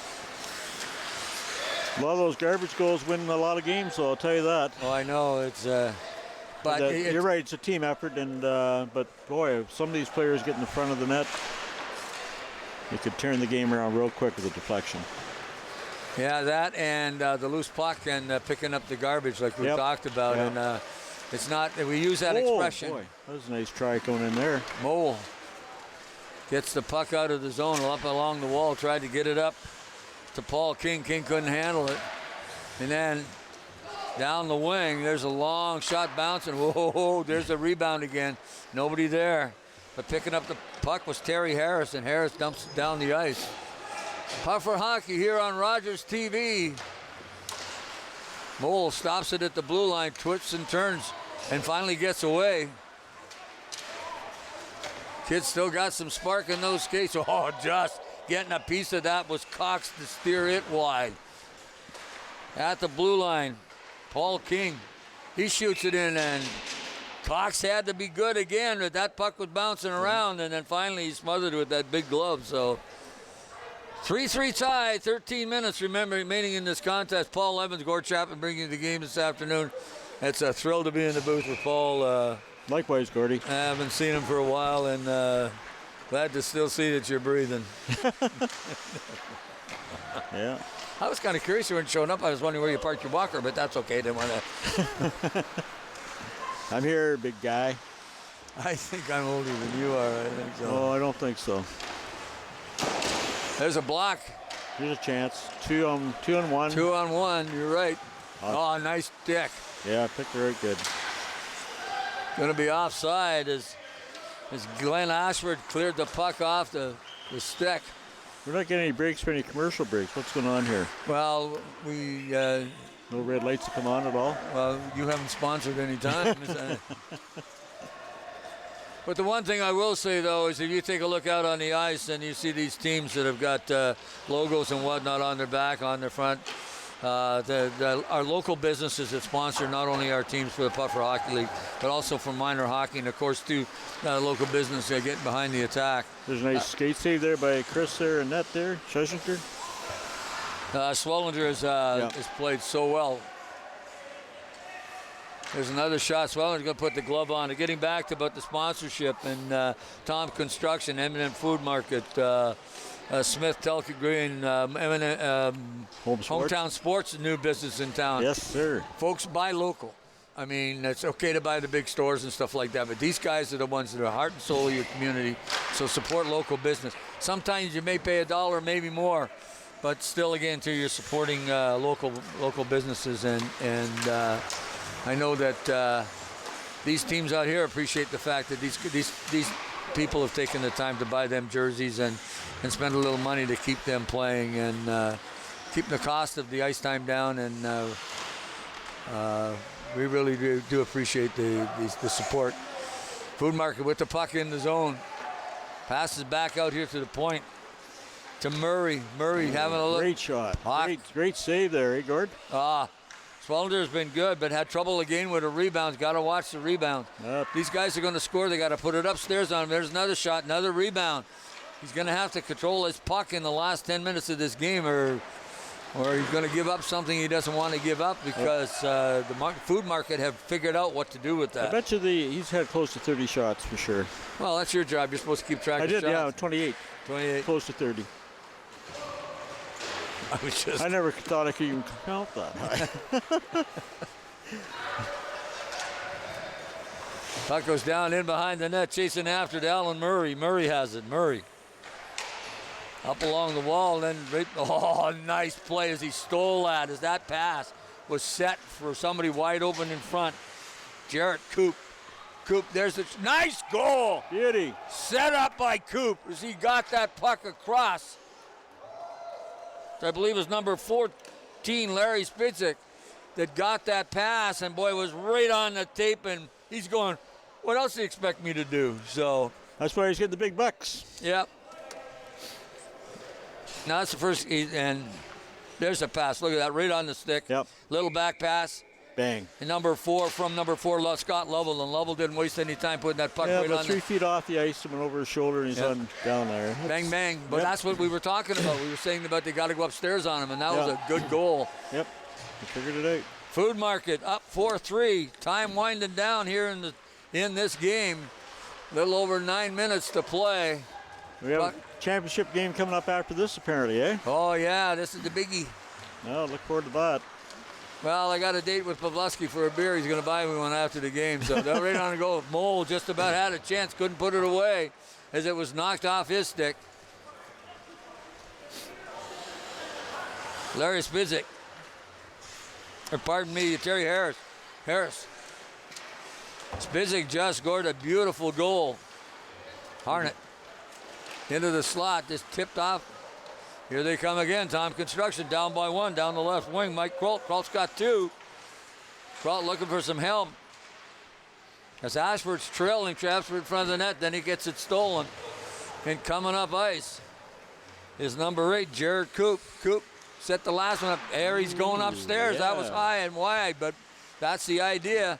There's a shot, rebound, and they score again. I'm not sure who got the goal, but I believe Swalger had a good read in that whole thing too. He had the puck trapped, and then it kind of got through the pads into the back of the net. But he did pretty good on that. Give him you're going to look at effort. You look at the play here, and I believe it's number 4. We don't have a number for number 4, so. But whatever that gentleman did, he made a good stop of the puck, and then put it in the net. Yep. So, but 5-3. The Food Market has really come back in the latter half of this game with 4 unanswered goals, and has Tom Construction, or pardon me, 2 unanswered goals, but there's a back out in front again. There's a shot just whistled wide as the Food Market had a chance at another one. There's a shot wide by Ralph Harding. A lot of pressure from the Food Market right now at this late stages of the game. Moving the puck around nicely. There's a shot right across. Failed the deflection was Rob Elder. Elder's already got one this afternoon. Back out to the point again to Ralph Harding. Harding turns it back inside. And then keeps it in as he fires it back into the corner. Osland trying to get after it. Doesn't. Gets puck, bounces by him. Comes back out to the point. And then fired right back in by Alan Murray. Back out to this side, and then Ralph Harding there using the point, moving that puck around nicely. And what also was doing with that too is the time is coming off the clock when they keep their control in the offensive zone. Puck comes back outside, then they're going to change him up all the way around. Mole comes back out off the boards. 5. Nice lead pass there. Yeah, it didn't work. Tom Construction down right now, 5-3 to the M&M Market Gold. And the goal defending the rink to your left and on your screen and to your right is Tom Construction. And Tom's been around sponsoring the Puffer League from day one. And actually, Bruce Tom, he played in the league for quite a while. Yeah, too. he did. He sure did. He's a giant. Yeah. So, but the number of of wins by Tom Construction. There must be a record of it somewhere. I would think so, yeah. Yeah. Puck goes in behind the goal. Mike Kralt got 2 goals, has it, centers it right out in front, and it just slides through, and Mole has it. Mole takes a long shot from the point, knocked down in front of the net by Murray, I believe. Cole again. Mole again has it. Gets the puck and knocked off his stick as he tried to go into a box of 4 yellow jerseys, and it didn't happen. Cupping up ice, I think, is Andy Seaman, number 14. And we don't even have a number for 4, a name. There's a shot. Oh, good stop by Schellingers. He got that pad on it, and it just missed inside the post. Well, number 4's first name's Tom. That's all I know. I know that for a fact. I don't know his last name. You must have heard somebody yell at him as he... he lives out around Chatsworth. Oh, okay. I just recognized him now. I was looking for him. I didn't see his name in the sheet here. Well, whoever's responsible... I mean, these lineups are actually very, very good compared to sometimes what we get. And you notice how they're getting the letters bigger on the so we can read them? Well, I asked for that so I can read the entire thing. They're not big enough. Ooh, there's a shot right through the goal crease. How it missed that bunch of players that were lined up in front. Time is winding down in this game. Yeah, 4:32 to go in this game now. And 5-3 hockey game. Tom's Constructions has to get one. And now we start wondering about whether they're going to pull the goalie or go 6-on-5, or time becomes a factor. And the puck just bounced off the stick. Mole has it again. Mole going to dipsy-doodle inside and loses it. Gets good stick. They just seem to know when he gets that puck, they start waving that stick and knock it down. Mole heads to the bench. Coming along the boards. Rob Elder. There's a beautiful save. Beautiful save there. Well, Chris Wellinger has played really well for Tom's Construction. Maybe he was heading to that lower post, and he just snagged it out of the air really nice, really quick. Well, the whole thing is, too, is, I mean, you look at goaltending. I mean, if it hadn't been for him, the score would have been a lot higher than 5-3. He kept them in the game for the longest time. He did his job. Yeah. So. He kept them going for sure. But, you know, it's kind of cool to watch these guys, and they can still skate and they can still play. I mean, most of them are all over 35 years of age. Most of them, and some of them are over 50 years of age, and there's a couple of 60-year-olds still in the league. So Richard Noon was playing when I was playing, and so Glenn Neal played too. Glenn Neal, there's a shot on goal. Finally picked up Paul Bosenberry. So there's a raft of ages, and Lenny Neal just can't quit. Lenny's, how old's Lenny? 74? 74. Gosh. Same age as I am. Oh, really? Yeah, I do it well from up here. I can stand up here and call the game. It's a lot easier to get than running out of wind on up along. Bosenberry has it coming in on goal. He's all by his lonesome. Then just takes the shot, puts it low, but you cannot beat that Chris Wellinger down low. You have to go upstairs on him. Paul Sweeney, Mike Kralt, pardon me. Mole has it at the blue line. Pass it across, but right on the stick of Bosenberry. And he has it, turns it back up this side. Scott McIntosh, wearing number 13. And then just dumped out along the boards, turning and chasing after it. Is Ralph Harding, and Harding just knocks it up along the wall. I just leave it on. They're going to play this one, kitty by the door, and just keep it on yellow sticks. And there's the shot. Swellinger again.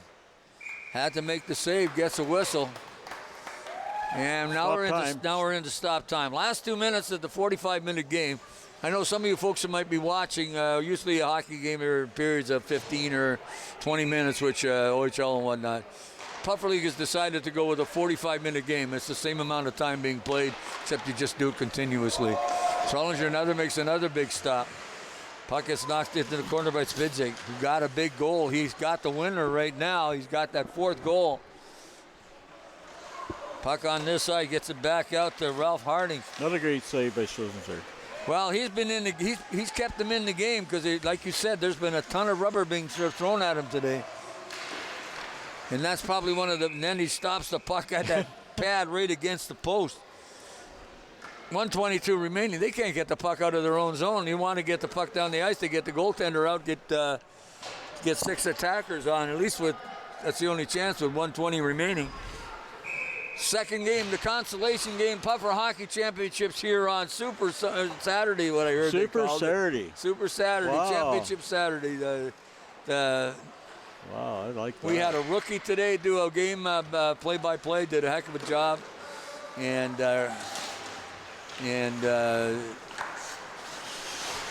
tell you who it is in a second. So, but here comes a puck up the ice, and that's Tim Harnett, I think. Good pass over. There's a shot. Great stop by Swellinger again. They're not stopping the clock on this one. No, they did now. So I wonder what they're going to do. They had some seconds on it. Hey? What do you think? I probably just won't count and then hit the button. You'll see the clock go. See, they're not starting it. George, you're on top of this, man. So, go now. Once in a while, I'm right. Now it's stuck. There it goes. There it goes. 1 minute left. There's a puck stopped right out of the Country 93 sign. Oh, what a stop by Swellinger. Man, that guy's been just absolutely fantastic. Yeah, he's given up 5 goals, but boy, if it wasn't for them, this game would be decided a long time ago. You'll sure enjoy the shower of that kid after the game. Well, I think so. In on goal. There's a shot right back out in front. Oh, somebody, I believe Larry Spitzik is just cannot believe he missed that. That's right. That was tough of the miss. He's not going to get any sleep tonight after that goal. I don't think the guys be talking to the dressing room after. What a last 2 minutes of this game by Eminem. Food Market didn't allow the Tom Construction to get out of their own zone. And the clock is going to run down and the game is over.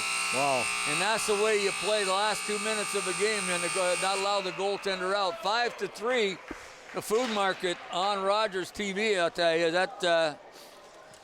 that was, we're going to turn it around and we're going to look at this other camera over here, but you're going to see them all shaking hands at the end of the game. And it was a good hockey game. It was fun. Food Market win 5-3. Who do you look at? I always pick a player of the game. Swellinger for Tom Construction. And I believe, who's got 2 goals? So Robbie Elder, he's got it going. They all got to go. But I had Mike Qualt with Tom Construction had 2 goals too. Good choice. Yeah. So you're looking at this is hockey, and you know those guys out there. Look, they're still on the ice, and they're still milling around, still shooting the breeze, talking about it. And the fact that the consolation game, and we talked about earlier about how that started, and came up with the idea of guys didn't want it to be competitive. So what they did was they decided amongst the executive was that that they would play all the regular games in the schedule and just have hockey and have some fun. The last 5 games of the of the season would be a tournament to decide who would go to the championship game and who would go to the consolation, who would go to, as they call the Goodwill game, and us being old guys, we call it the beer box game, which was supplied by the league for the teams after the game. And the process is still there, and there you can see the team players on the ice there. Yep. Still getting pictures taken, probably signing autographs and doing all kinds of stuff. Yeah. But let's go back to way back, how this kind of got going. If that's okay with you, Gordy? Okay with me. No commercial breaks coming up? No, that's Mark. Okay, thanks very much. Okay. Yeah. Going back 41 years ago, Gary Nixon, Goo Nixon, who's passed on now. Goo was quite the competitor, and we knew he was on the ice, right? Anyways. I did. Gary put a games at Shell Lake one day, and I was playing in it. I got invited to play with the team, which I really appreciated. And 6 teams, and it was a day tournament, and it ended up, was phenomenal. There's guys there that I realized that weren't playing with the good timers, the Owen Sound old timers, Smarts Optical, there's about 5 or 6. So the Scenic City Old Timers, a whole bunch of us played in travel teams. And I thought, I think I'm going to put something together here. So then I got an idea, and I went and talked to Shifty and Davey Tedford, and they rallied around me, and we, between the three of us, got it going. And man, it's kind of nice to have somebody on the city council too that could get ice time. So I'll tell you that we were down all our games when we started. If you remember, it was 7 o'clock we started. Yep. And we were done by 10. Yep. But now it's changed. We had a few other people that bought ice time that were getting priorities, and we did all we could to try to keep it the way it was, but it didn't happen. And so anyways, that's how we kind of got it going. And then our logo, the bird, the puffer bird, that came out of Buffalo Sabres. It was down there. We were in a tournament down there, so we went in and saw a game there, and it was in the program. I tore it out, brought it back. This is going to be a great mascot for the league, eh? So it worked out really cool, and it's our logo, and it's, I don't know, maybe I got one here. I can just show you. Maybe people the silly part about it, too, is that we sit back and we look at it. Oh, there it is on the glass. Yeah, up a little higher. There you go. Yeah. That's the bird. Yeah, it's the bird. That's the bird. I thought that was a Video Town by Bird, but No, that's the program. Yeah, Video Town. So basically, that's how the league got going, and it worked out really good. It's been a real joy, and it's really been a pleasure for myself to come out, especially last Saturday night at the banquet. The banquet was really great. It was over the Legion, dinner, the whole 9 yards. They went to a lot of trouble. Mel O'Neill, the guys that run the show. They had the Hockey Hall of Fame guys up. They had 2 reps up from Hockey Hall of Fame for overnight. They had all the trophies except the Stanley Cup there. Hart Trophy, all the big ones were shown. And then the work that the executive did and the committee did to put that together, they had a tremendous display of just history of the league. Well, and that's the other thing. I was just thinking, you were talking about you and those guys putting it together, but it's become a staple here in Owen Sound. This is a hockey town. Historically, we've got guys that are still playing and want to play. You look out there, they look young to me, and I'm thinking, well, most of them are 40, and yet they still want to play, and it's part of the mosaic of what the hockey town is all about. And we just don't have the attack. We have the Puffer League. We have the Ice Hawks. We have Owen Sound Minor Hockey League. And then we still have the travel teams. Yep. So for old timer hockey, but you're right. I think it's the longest going league for old timer hockey in Ontario. It's got to be. And if not, one of the longest without any trouble.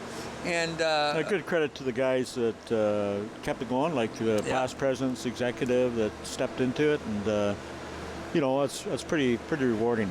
And they struggle with COVID like the rest of us did, and trying to keep things going and getting back on the ice last year after being off for a while, like shut down like everybody else. And the one thing that COVID did to us was the fact that the social part of things got away from us. That we were all doing our thing by phone or by video or Zoom or whatever, but that personal contact that you get in the dressing room. Or not only that, just going to visit your family, but you miss the social things. Now, thank God for golf. If it wasn't for golf, I think I would have gone absolutely nuts. And I play golf just about as well as I play hockey. Oh, so, you're good. You're a good athlete. So,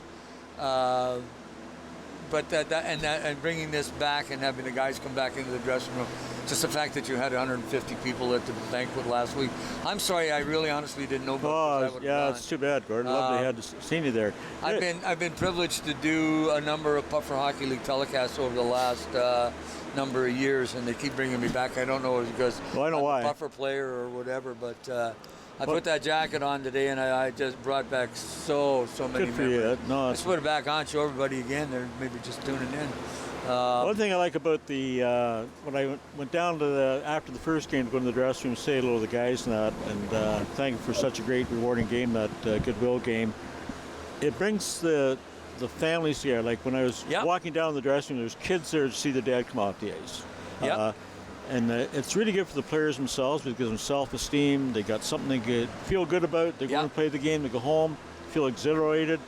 It gives them a new attitude. It does, and it's something. You know, your kids go out and I'm looking. Talk about kids. I'm talking to Brian Pawlowski, but after before the game, and about 5 minutes before that, I'm looking at a guy up here in the zone, and I says, I know you from somewhere. Where do I know you?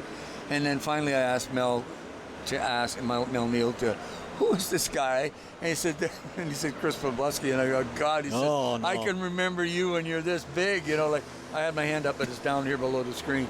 And he's playing on the same team with his dad this year. And Pup turned 65. He's turning 65 this year.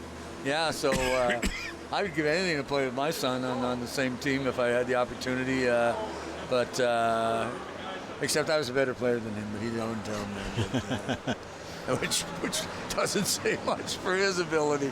But you know, never put yourself down, Gordon. No, never put yourself down. If nothing else, I enjoyed it. I was sorry it come to an end. The knees just gave out, and I couldn't do it anymore. And you know what? I kept my skates for a long time. I still got mine in the barn. Oh, I got my hockey bag. I haven't played for 8 or 9 years now because of concussion, and haven't been on the ice since. Well, and it's hard to part with it. God, jeez. I didn't, and finally, story about my skates was there's a buddy I play poker with, and he skated, and he said his skates were so old he didn't know what to do. I said, "What size are you?" I had a pair of CCM Mac Vacuum Tac skates. I had the best money could buy back then. I thought anyway. Tube skate? Eh? Tube skate? No. Skates. No. And so anyway, he said he wanted to I said, I got a pair. I said, tell you what, I'll bring them over to you tomorrow afternoon. Come by them over in the afternoon. I put them on the table, and he went, what do you want for it? I said, give me a 24-ounce, 26-ounce bottle of scotch. Glenfiddich, 12 years would be good. And he did. And they were still in the box. Really? Oh, yeah. I still had them in the box. I'd worn them a year or two, but then my knees gave out. But, I mean, I kept storing them in the box. That's pretty kind of you. Yeah. Did you get the bottle? Yes, I did. Still got it? No. Oh, you are a hockey player. No, I put it on my ear.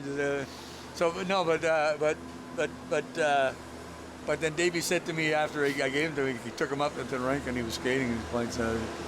He said, I have never had a pair of skates that good before. Well, yeah, that's great. So, what a great story. Yeah. So,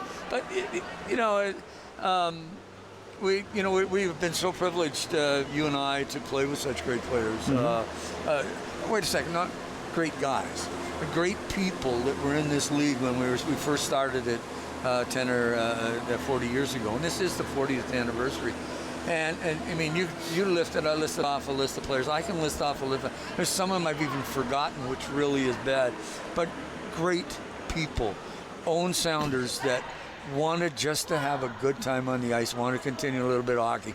Winning wasn't all that important. It was the way the league was structured. But what was important was the fact is that we got together and we played hockey. And some lasting friendships over the years. And somebody, at least you can walk in the supermarket and you can see and you can wave. Oh, yeah.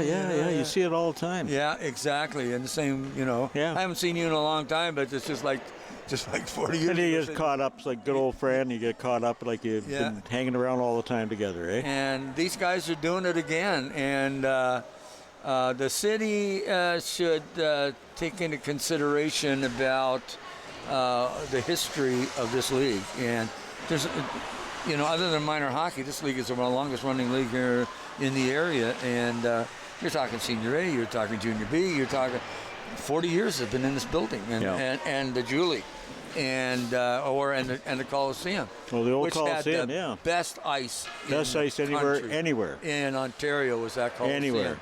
That's the best ice. Yeah, it's probably a good idea. Just to come down on a Saturday afternoon and watch these guys play, and it takes me right back to the fact that on the very first game that the Puffer Hockey League was on this ice service, and I happened to play in it, and we played the Rangers, and I don't even remember who won. We did 3-2. Okay, the Rangers. You were playing for the Rangers, probably. No. The Bruins, I think, won that night. But it was just, it was fun. And the other side of it was, too, is I'm an ardent Toronto Maple Leaf fan. Can't stand the Bruins. Wore the Videotown Bruins jersey and colors for 12 years, and I am extremely I always thought you were a Bruin guy. No, not at all. I thought you lived and breathed I it. tried to get traded from the Videotown to the Leafs, but they wouldn't do it. I was too good. I think we had something to do with that. Want to Anyway, keep your folks, brown. You're too good to get. We got to get a drink of water because the two of us have been talking like old hens here, sitting out on about some of the things that happened. Hope you enjoyed it. We're going to be back shortly with the second game. Actually, this is the Championship League game here on Rogers TV with Puffer Hockey, folks. We'll be back shortly. How much time we got?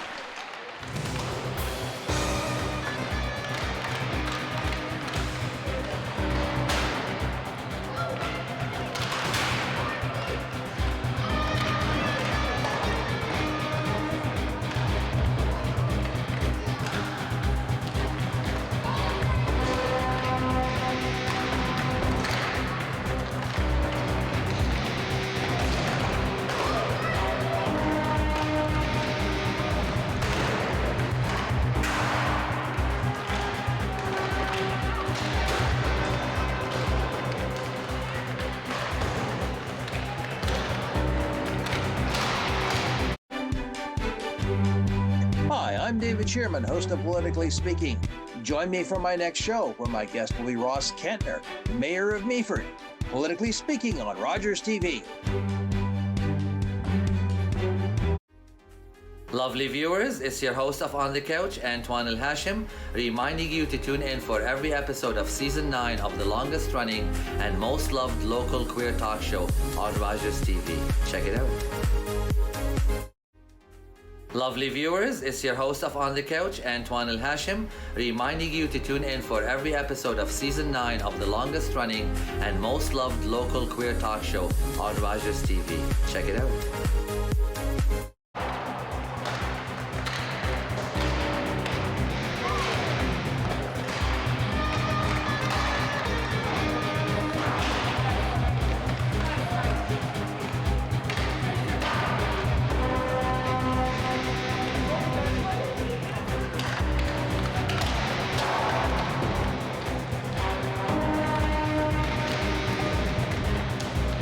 League hockey here on Saturday afternoon, and this is the Championship League game between the Gary Byers Sound and Lighting and the Orange team, and Hobart Food Equipment and the striped jerseys look like the old Ottawa jerseys on top.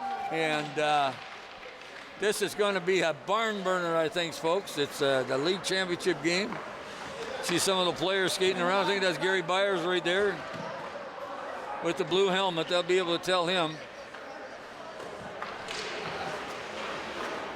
Nope, that's not. That's Brent Blackwood from the Orange team.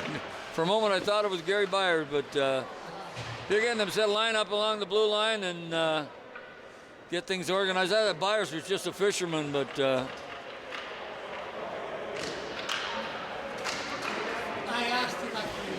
and I'll tell you, just looking at the rosters, I thought Brian is the goaltender. Brian's been in this league forever.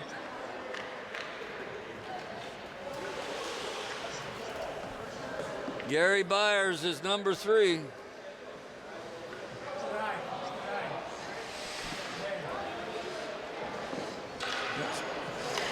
Brian Plebleski is number 1. Tom Jeff's number 2. Well, we're going with this loss. Face-off, championship game at center, Todd Brown, Hobart Equipment. And number 9, John Bryja. Here's the face-off, boom, it's on, and we got her going. Checking after that puck is Pridham. Pridham squeaking it along the board, slides down in the far side. On top of that, Brent Broman. Broman gets it around the side, but kept in at the blue line. And the puck just slides out, and then almost slid out, pardon me. Long lead pass up, tipped off into the corner by James Pridham. Puck goes down and deep, back pass in behind Terry McNabb. McNabb knocks, can't get it by. There's a shot, right, score. That was quick. is number 9, John Bridger, just directed that puck. I don't even think he really shot it. We're going to see it on Rogers TV. Here on the Rogers replay. 1-0 GBS. That's Gary Byers, sound and lighting. There you're going to see the puck come out of the corner. Actually, it wasn't. The goal is going to be credited, I believe, to Joel Secord, who's got that puck out of the corner, and it went off the stick of a Hobart Equipment player. So, puck in the corner right after it. David Marshall digs it out, slides up along the boards to Sean Savage, and Savage tried to get it up to Andy Hillier, and Hillier, puck off a stick, back up quickly, John Tamming. Tamming just a little backhand pass through center. They'll try to stiff it through the legs, but couldn't get the puck there. And that was Darcy Werger had trouble. Werger again along the boards, then kicking that puck through by Randy Brent Broman. Sean Savage is number 10. He's off in front of that net. Savage was there to try to deflect it away. A little back pass through Randy Bogle. There's a shot from the point. Looked almost like a slap shot, which I think is illegal in the Puffer League. Loose puck in the goal crease. Pawlowski thought he had it, but he didn't get a chance.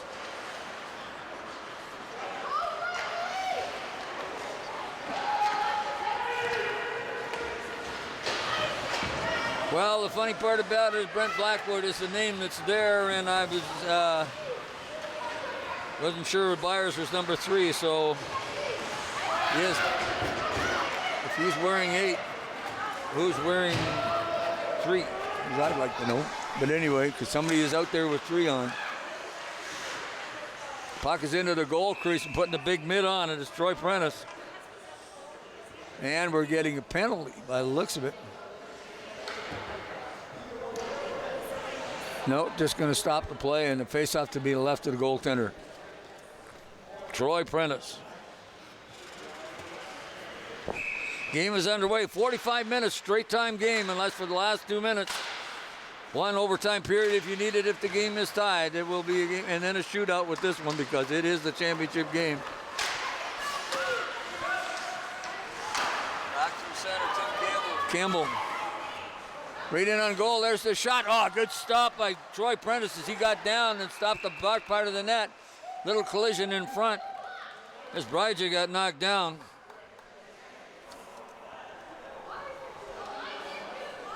Well, I'm going to change the numbers. I'm going to take the Gary Byers will make 8.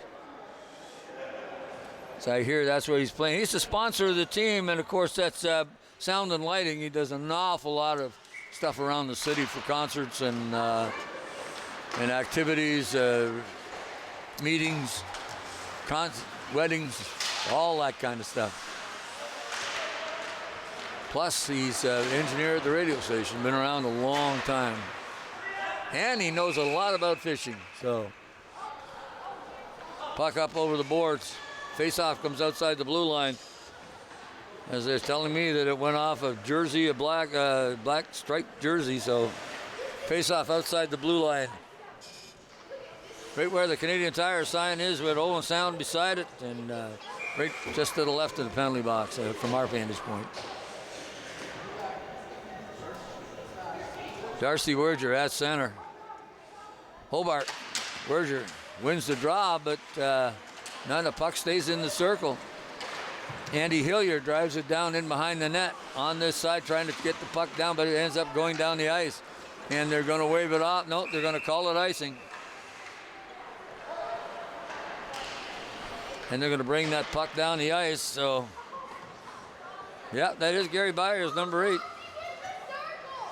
Well, actually, when the period started, I thought that was Gary. And then I looked at the number and it said Brent Blackwood. So I'm just going to stroke out Blackwood. I don't know who number 8 is. So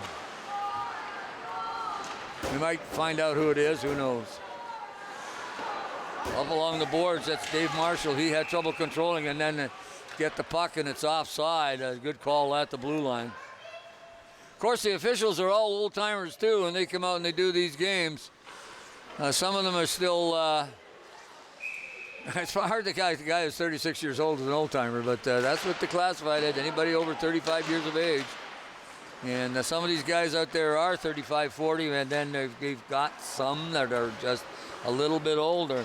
And we got a couple of players that probably were at Jurassic Park, but that happens rarely. But we've got Neil, 74, and of course Pawlowski's 66, been playing since forever. And Richard Noon, kind of neat to see those guys still at it in this league, and it's still available for them. Lenny Neal played with him, and Paul. So, got to have some of these players. Here's a puck beat on goal. I mean, got to play it. Going to wait it. Chasing after John Tamming.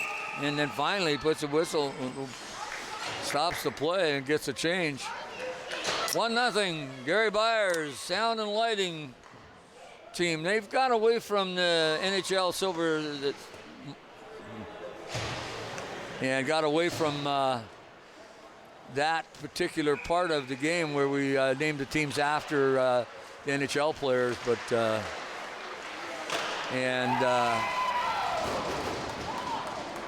now we get another one. Look at that. That was quick here. I'm talking about they get a goal. Going to see it on Rogers replay. But Byers gets the second goal.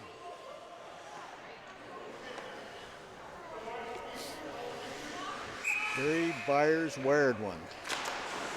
Could be. He's wearing number 3 from what I understand you, so. Brian Pawlowski is the goaltender of record here, and he's got a 2-0 you-know-what going on right now. We can't mention that word on the broadcast. Usually what happens, it goes by the wayside, and then I get in trouble. Did that one day in the minor league, one of the Owen Sound Minor Hockey. And about 30 seconds later, they broke that particular part of the game, and I never heard the end of it. There's a shot right on goal. Pawlowski makes the save, then covers up the puck. Nice job. And finally, Hobart Food knocking on the doorstep, but Pawlowski's looking up. What's the matter with you guys? Where were you when I had to do all that? You're supposed to keep them out of that area, but... looks like the Ottawa 67's right there. That's what I thought, though, too, as soon as I thought about it. And or the Ottawa Senators from 1894, one or the other. There's this Hobart's had an opportunity to chase it down back after that puck. Terry McNabb. McNabb getting the stick on it, being bothered by number 15, which we don't have a name for. Some of the players that they've been added to the roster.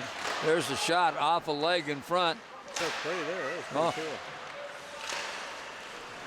cool. A little bit quicker pace in this one. Now we got.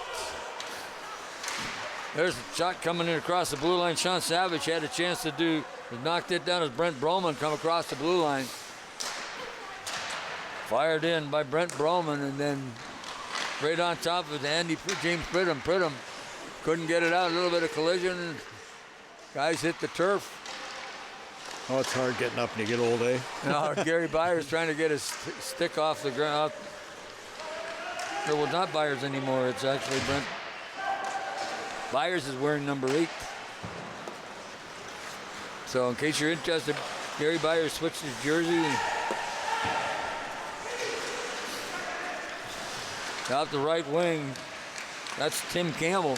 Campbell takes a shot and stopped by Troy Prentice, number 30. Prentice made a really good save.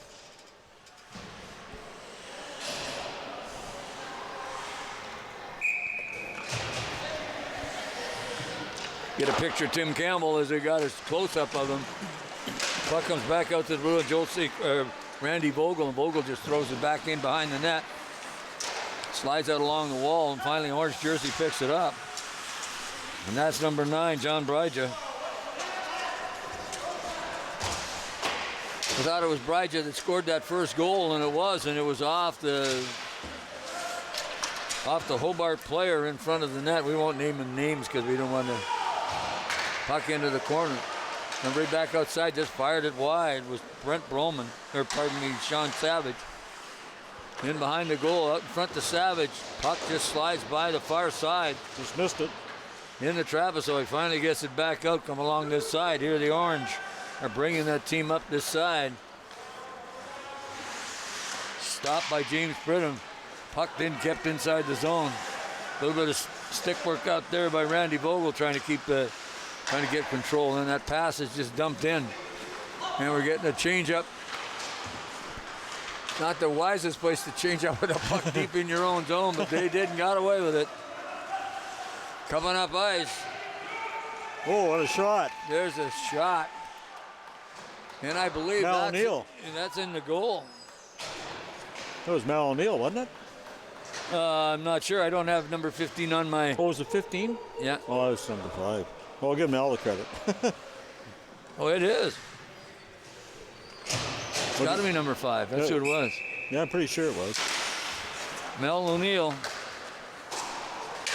No, number 15. Oh.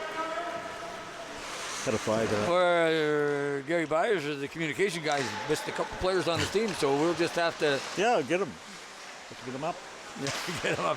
Get up here on your skates. You probably get up here quicker than he does skate, but that's... Puck behind the net. There's Popusky just blocking that. I don't know how he can stay on his knees that long. He's an old guy. And he gets up. Not bad. Not bad. Kind of cool. Is that a cane hanging off his crossbar? Might be. I think his walker's in the parking lot, like I said earlier. Yeah, somebody ran over the car. Yeah. Here they come off the ice. Joel Secord. And the puck, Mel O'Neill just knocks the puck up. Just had to head man it. We're not sure who number 8 is now. Yeah, we are sure with Gary. That's Gary Byers. I forgot. I'm not sure who number 3 is anymore, so. Puck bouncing around in the zone, knocked down by Brent Broman.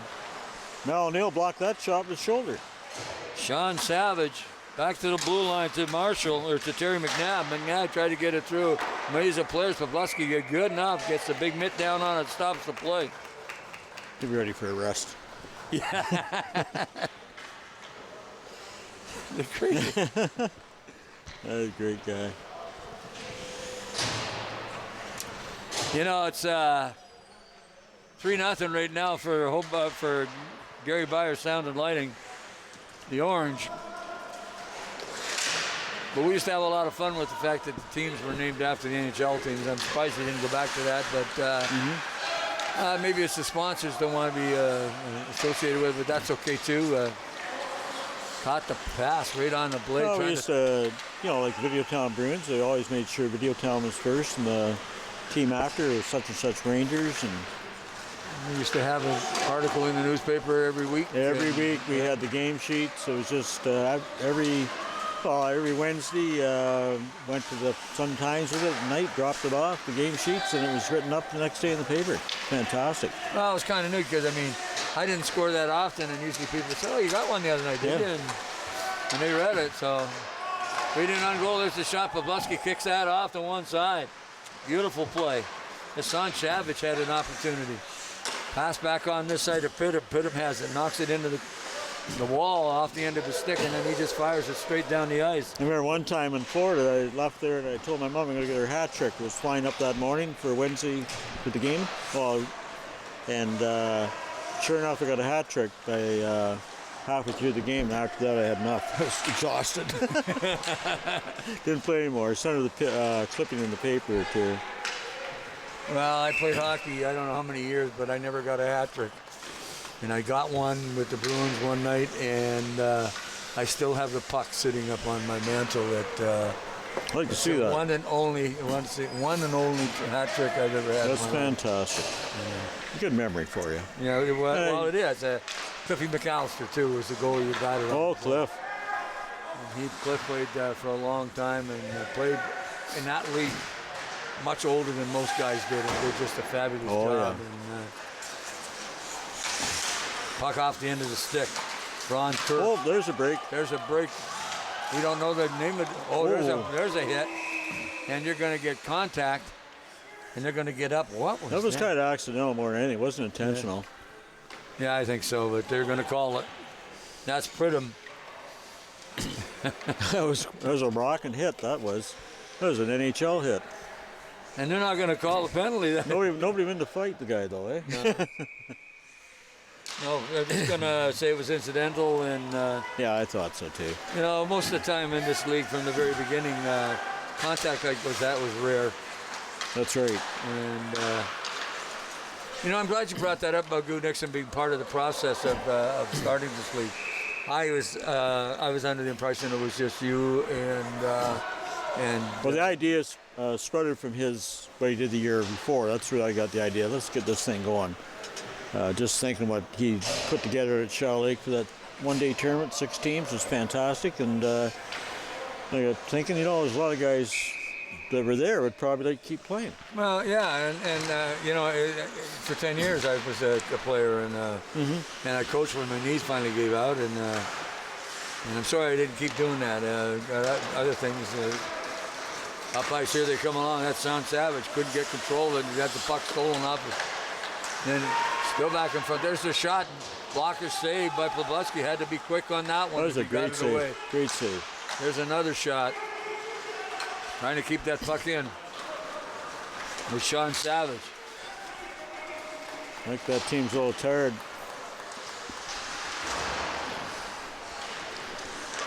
But the thing is, a whole bunch of guys played hockey. I will always be eternally grateful to you guys for that, and because of the fact that I got to play for that. I was just down in the dressing rooms there after that game. I go in to see the players after, and one guy come up, put his hand out, said, "Thanks so much. Means so much to us guys to have a place to play like this." And it really makes you feel good when you hear that. Yep, there he is. There's the shutout's gone. Nice backhand goal off his knees. Pub's a little not happy about that. No, I don't think so. He figured he should have. That's Joel Secord. And at least I didn't get blamed for calling a shutout, because I did that in minor hockey, and 30 seconds later they got a goal. Ken Williams was giving me the business the rest of the game for that one. And the next week. So, there's a good shot. Good twisting around. Good. That's a hard-earned goal. That's right. 3-1, 26 minutes remaining in this championship game. Andy Hillier along the boards. Gets knocked down back into the corner. On the puck, John Tamming.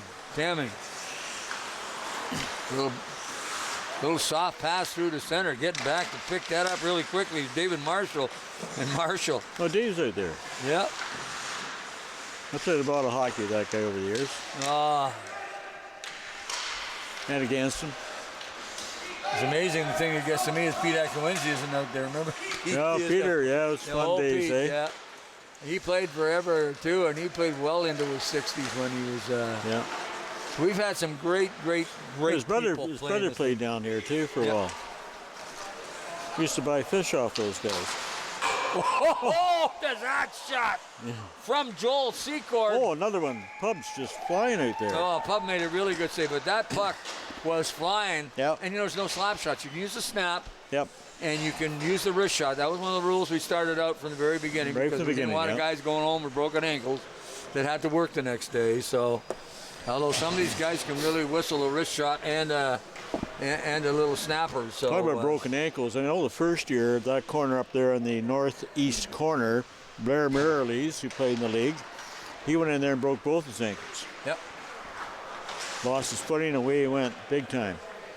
Yeah, it's you know, there is that risk that you always take when you play any kind of sporting event. Yeah. And, yeah, I think we've all had our hurts. There's no doubt about it. I know I have. Well, I played a whole season on a knee that should have never been played on. Mm-hmm. And I got a little better, and I played again after that. Wasn't too bad. Remember, you used to say, "Here comes Gordy. He's going to put his legs on." There's 2 set of braces, and believe it or not, it was slow pitch that pretty well ruined my hockey career. So. But that's okay. Good memories, and it's a good. Boy, I'm telling you, they sure come back on a day like today, I'll tell you. Oh, for sure, absolutely. Losing his footing was just Tim Campbell inside the zone. But the Orange have the puck again. Up 3-1 in this game, and time winding down. 24 minutes remaining. And if you're wondering, we play one big stop time, one game, a 45-minute game, which there's a shot knocked down in front of the net. Oh, Pub didn't know where that was, still doesn't. Finally, wide open cage on this side.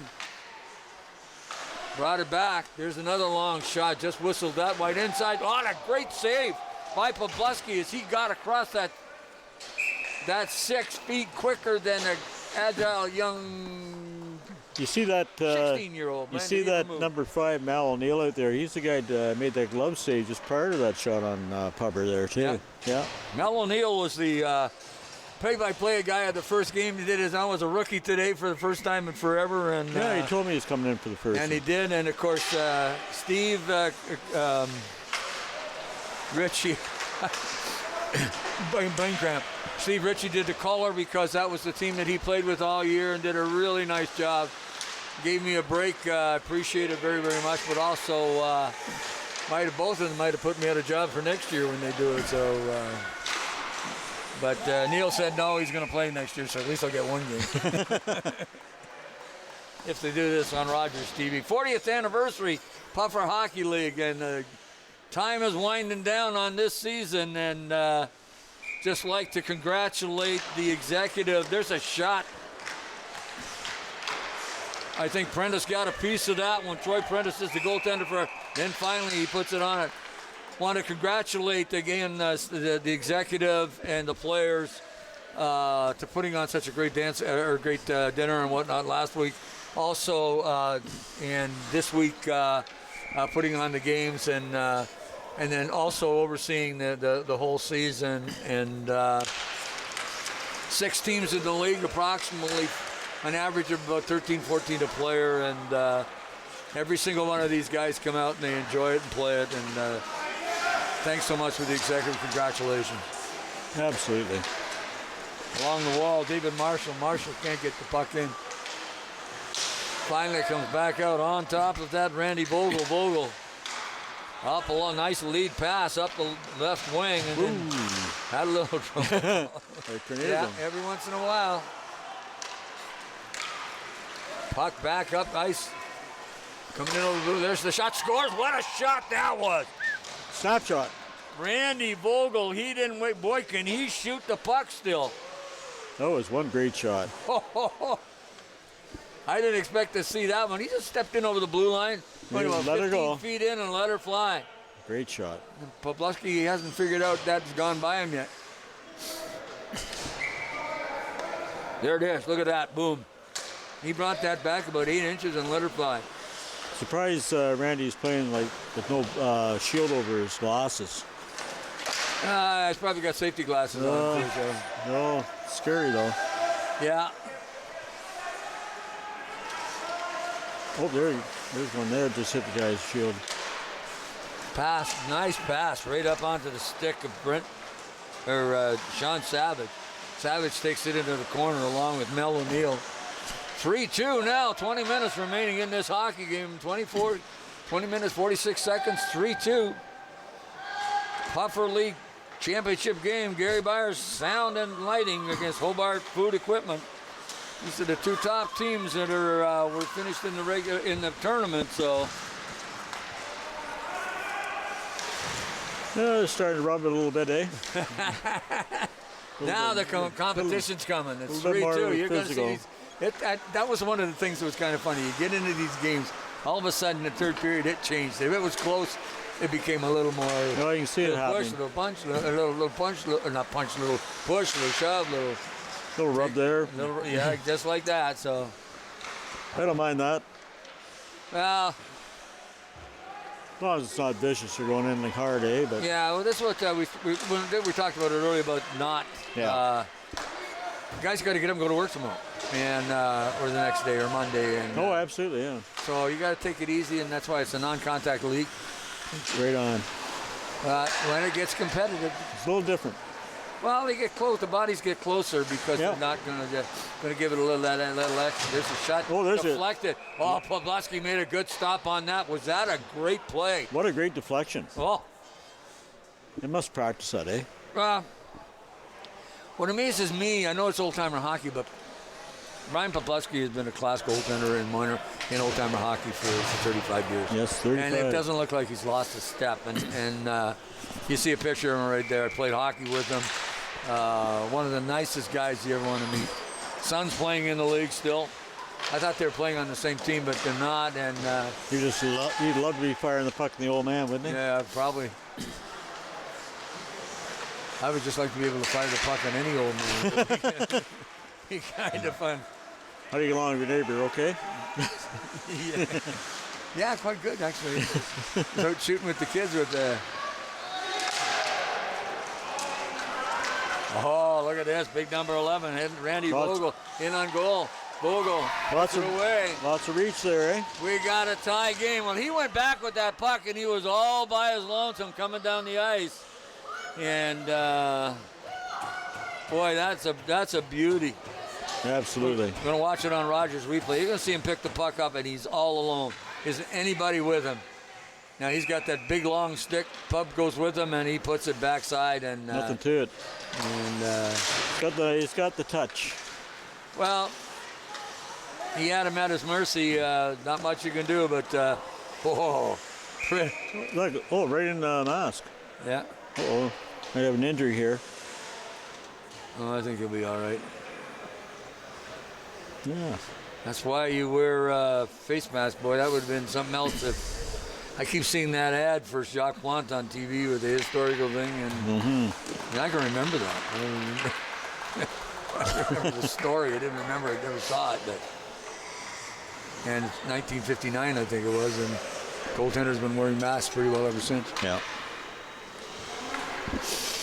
Pretty heroic, eh, to be the goalie back in those days, going to have no mask on. My gosh! But the players weren't slap shooting or anything like that time, and it was Well, a little two bit. things. Either they're very heroic or they're stupid. I couldn't figure out which one they were. So. I know, I agree.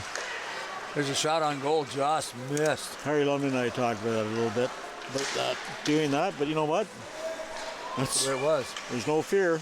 Yeah. Puck along the wall this side. And they're waving his glove, can't figure out why. Loose puck in front, great block by Brent Broman. Wow. Wow, 2 unanswered goals. Up 4-3. Yeah, they're just Hobart Equipment have finally strong put it up together. Yeah, they're pretty strong up that middle. In front of the net, there's nobody pushing them off the puck at all. They're trying, but they just can't. Watch here. Watch how they're. There's a good block by Vogel, but nice goal. Backhand.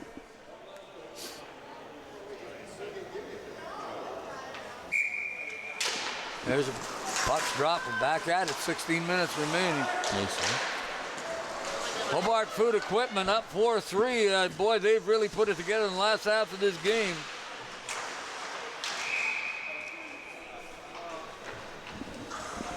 And we're getting a whistle, and the puck's in the circle on the far side, so I guess they're stopping the play because referee's lost sight of it. Puffer Hockey League Championship 40th anniversary. Brian Pawlowski in goal here for Sound Lighting. It's had a great game, except his defense is giving a little bit of a problem. Here they come down the right side, got a winger. Couldn't get it through over across ice. He was wide open if he could have had it. Chasing up ice. There's Darcy Werger behind the net. Out in front, there's a shot off a body. Good pass out there. It's Mel O'Neill, I believe, was there. Coming back through center, and that's Brahman offside at the blue line.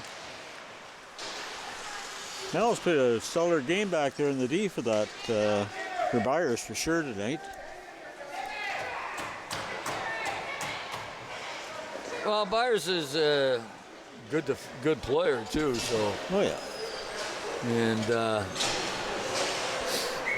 yeah, it's a pretty good game going on here. It's 1 goal difference, but keep it tied up. Right down to the wire, anyhow, eh? Yeah, it will be. There's a shot just whistled by, and not on the net. Troy Prentice just kind of had a look at it in the corner. Here we go. Byers. Boy, they're putting it on now. I think so. Byers is starting to step up a bit. They know. Ron Kirk. We got time here. 15 minutes, just under 15 minutes. There's lots of time, but got to manage it and get it done right. Exactly. Take your time, make the passes right.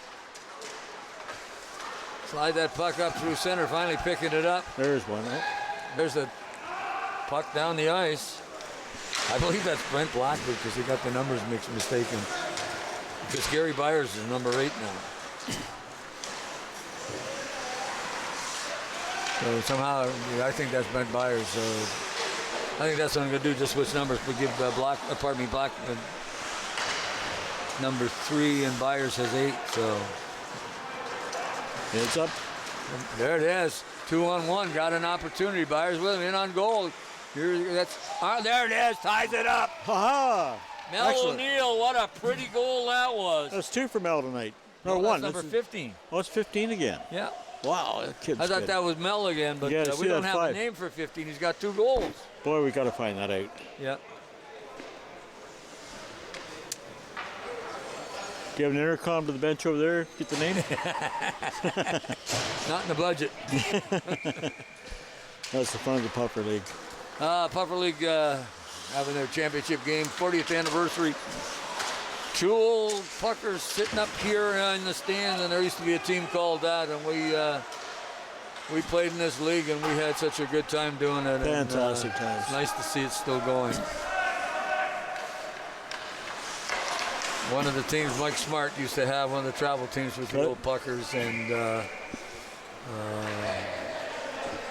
that's the reason, part of it. You had those teams, those travel teams that were made of A players that wanted to play more competitive hockey, but there was a bunch of guys like here that just want to play. And they win a game here and there, big deal. It's the camaraderie and the friendships in the dressing room that's more important. So at least that was my humble opinion when we played. I look forward to Wednesday night all week. There's a shot off the glove of Prentice. Tied 4-4, 12 minutes remaining. Anybody's game. Pogleski. Oh, he almost gave it away. Mel O'Neill has it along the boards. O'Neill couldn't control it. Gets flat out in front. Got it clear. And they do, and that puck just slides out over the blue line. John Tamming gets control of it and then just dumps it right back in. Off the stick of Brent Broman as the puck is in the corner. He brings it up along the wall gently. That's a nice pass. What a beautiful pass Chris can be. 2-on-2. Blackwood has a chance reading on goal. Oh, and a great save. James Pridham, Torrey Prentice makes a great save, and you heard Paul describe that. And that was a shutdown save, that one there. That was close. That could have been the other way. But the goal hit. Yeah, good pace, picking up again. This last 10, 15 minutes of the game, last 15 minutes was really a different game. This has been happening for 40 years. This part of the game in the championship game, it changes. Yeah, because now they want to win. And you can see the intensity is a little more, and also the effort. You're seeing guys go after that puck, and there's a shot deflected. Oh, a bad rebound, but out of trouble, and just sliding it up through center. Stop and turning. John Tamming, pardon me, that was Terry McNabb. There's a pass right in front of the net. There's a shot high over the top of the net. Somebody was in front waving, should have been a penalty. On him, they're hooking him pretty good. Yeah. Puck gets bounced through the center ice area. A little bit of contact along the boards as McNabb and our favorite friend, Anonymous, number 15. There's a shot off a stick. It deflected off into the corner. Chasing after Mel O'Neill, and O'Neill gets a hold of it, decides to bring it out. Can't. That's Ron Kirk has it now. Kirk passes it up ice and trying to change on that play. Puck gets down into that end of the ice, and you're on that bench on the right-hand side of us. And you're tired. A little bit of contact now. Back to the blue line. Terry McNabb tried to get it through, just dumps it up through center. Gets it up to Gary Byers, and Byers. Now we're getting a whistle. It's offside. He's looking for interference, not going to get it. You see Byers huffing and puffing on the bench. That's why we called it the Huff and Puff League.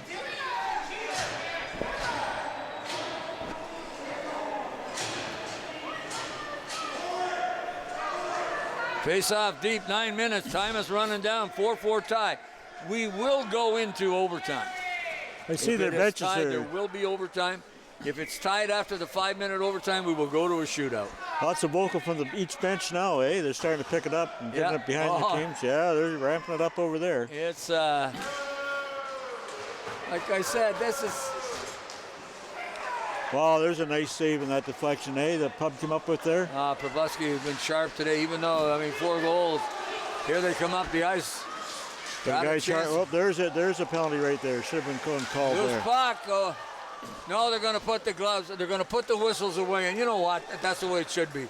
We got 8 minutes to go. And unless it's really, really... Actually, Hobart's does have a power play. We missed that, Paul, going to the penalty box. I didn't want to say anything to you, Gordon. It's your show. No, not really. I've been very fortunate to be able to do this today, and I've been very fortunate to do any games on Rogers TV. It's a fun thing for me to do, and we're going to have icing. No, they're going to, yeah, it should be called icing because they're on the penalty. They're on the power play. Yep. Of course, they spend 3 minutes in the penalty box because of straight time, so they still got 1:56 remaining in that 3-minute penalty and 7:44 remaining in the game. And with Byers in the penalty box, sound and lighting, going to depend on some goaltending. Then they just dump it down the ice. Good play. I think Blackwood is number 3, so he's going to go down and try and check it out. Doesn't. Yeah, he's rolling. Move it back through center. See these guys pass the puck. They can move it around. They don't forget about that. That's a nice back checking play there, eh? Oh, it sure was. Yeah. Clears that puck out. Time becoming a factor. I keep always saying that, but part of the reason is they have to stop this. Nope, they can't give up a goal, and if they give up a goal, then they've really got to hustle to get it. There's a deflection, puck just goes by. They got to be pretty critical on their changing now too. Like they can't be put the team in a position if they're going to change up. It's got to be down the other side of the center line. Roger just knocks it back. And Pavlovsky has that as Jack chance change up out now. of the corner. Got it back to the point, and then the shot by Pridham. Didn't quite get through, but Pavlovsky was just Johnny on the spot. And just an absolute 42 seconds left in the penalty.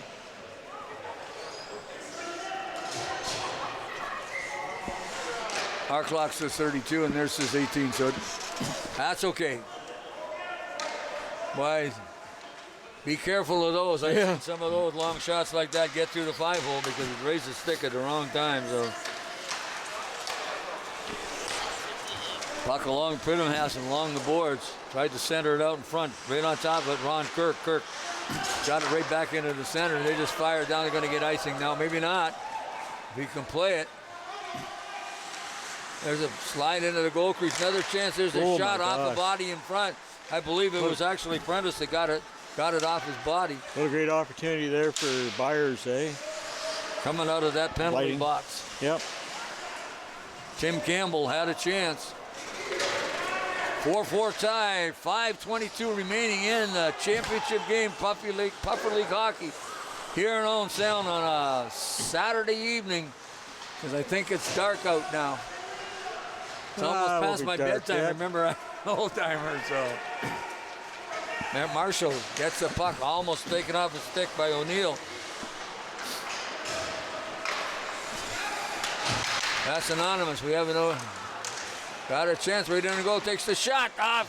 What a save. Off Pridham. Tried to get it back to the goal crease. There it is. And oh, what a stop. Troy Prentice reached back and got that puck in the blue paint. And boy, that was the best scoring opportunity of the last 10 minutes. Absolutely. Look at this here in the replay. Look at that. Oh, look at the Irish. Well, it is St. Paddy's week. Puck gets knocked back inside. I think it's offside, but coming through center ice, Todd Brown. Brown to the wall, and then fires right in behind the net, Joel Secord. Randy Vogel in behind the goal, knocks it back. We will go to 2 minutes of stop time for the last 2 minutes of the game, but this game is stopped. It's offside as Myers blew that as it was. Gary, what's he doing out there? As anonymous number 15. who's got 2 goals. He just wanted that hat trick, eh? Yeah, he couldn't get the hat trick, and we don't even know who he is. No, maybe he's not even part of the league. Maybe it's somebody they brought in from somewhere else. Oh, not one of those guys, eh? Yeah, maybe, yeah. No, maybe not. No, I don't think they do that. No, I don't think so. Brent Brahman loses the puck. Stolen by Andy Hillier. Hillier takes the shot. Pavelski steers it away. In behind the net is Mel O'Neill. Mel O'Neill, the budding star now as a play-by-play announcer, did a really good job in the first game along with Steve Christie and Steve Ritchie, pardon me. Yeah, get that right, eh, Gordy? Yep. I think Mark might have found out a new volunteer. Maybe we can get him doing lacrosse, Mark.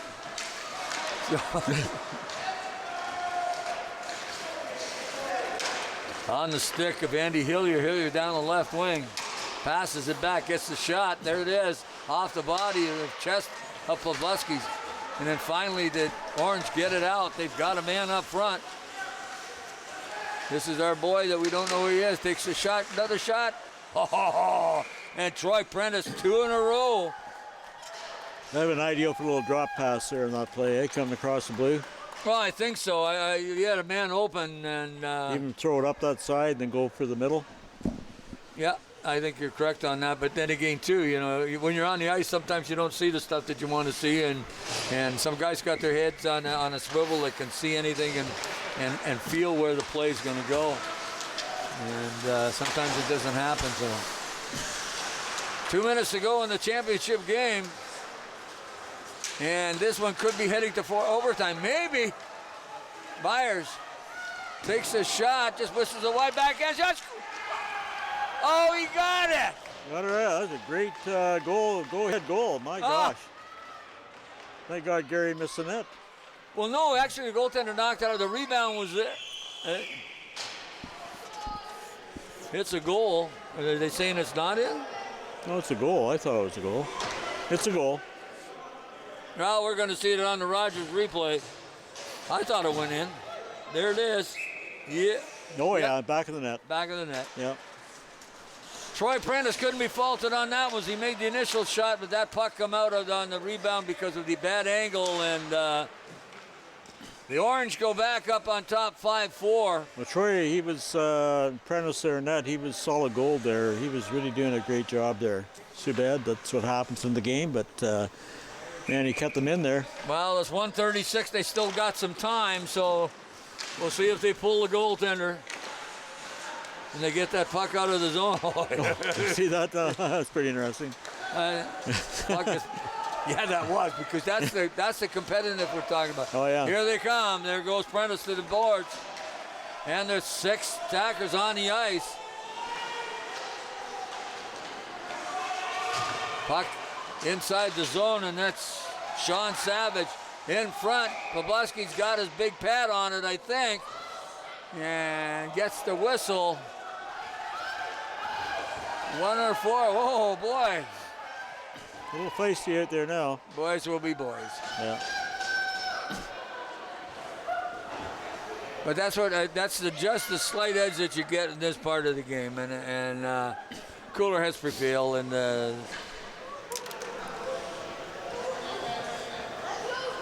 the pub still has the puck, so they're looking for it to see if they drop it. So they're going to move up. John Tammick should be into the slot area, but a little bit tighter right in front of the net. Loose puck, there's the shot. Oh, saved by Pub. Stellar save by Pub. Loose puck coming down ice. There's Anonymous is just going to slide it into the goal, and that's going to do it. And the Orange are obviously going to win this game. Has 52 seconds remaining, and just a super afternoon of hockey for the Puffer Hockey League. Fantastic. It's been great. Congratulations to the league and to its executive, Mel. Thanks to Gordy for doing such a wonderful job up here. Fantastic. Thank you. Appreciate that, but we just, it's just fun to be in the arena. That's the one thing I missed when my kids finished playing hockey, was being in the arena and not being able to play myself. Got this opportunity to do the Rogers play-by-play, and I'll always be very, very grateful to Mark for letting me spend my time. One of my favorite times is in the arena on a Saturday afternoon, watching the kids play, and then every once in a while I get to watch the big kids play, and like today. Gonna be a penalty. Face off in the zone, and still some time on the clock. Tried to center it out, picking up that puck, of course, with number 10, and that's Roman. They still have it. There's their shot on goal. Pub made 2 big saves in a row. And finally, Pavlovsky made some fantastic saves there. Oh, jeepers. That was amazing. Who said these guys can't play anymore? They're too old to play, I'll tell you, boy. Wow, that was really incredible work there in his part. Incredible is what you say, and 2 very good shots.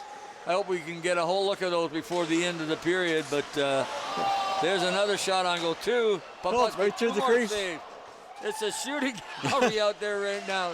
Time another save. 20 seconds left. Another save, like Paul says. Standing on the shot at the blue line, James Brittam, and then just going to dump it down the ice. He's got a new stick, I think, for next year. They're going to wave this one off. Boy, I'll tell you. It's 2 in a row. Yeah, he's had enough of that stick. There we go. There's the horn. It's broken. The stick's broken. That's why. Blade's just hanging there. Well, I'll tell you, that was a thrill. Game 6-4, you see Pavlovsky, the elder statesman of Owen Sound Puffer Hockey. This is the Owen Sound Puffer Hockey Championship game, 6-4. Boy, that's the player of the game for me, I'll tell you. Yeah, I would say so. Yeah. And you got to Yeah. give the other goaltender, too, Troy Prentice. He kept them in that game for the longest darn time, and both goaltenders, as far as I'm concerned, in my opinion, unless you got something else. But I know Pavlovsky on that last. I think, honestly, he's Pubber there. He's playing a lot better than I've ever seen him play. That's scary. Oh, my gosh. Well, actually, are you trying to say he wasn't a very good goaltender when he was 35, 40? Oh, he's always good. He was always good. But this is really good. It was. What he did in that last period. I will be going down to the dressing room. I am going down too. Yeah, I'm going to go, yeah. So. Look at that, eh? Look how happy he is. The guys here, they know he played a hell of a game. Oh, they did. But he's a player of the game. Absolutely. In that last 3 minutes of the game, Hobart's threw just about everything at the kitchen sink at him.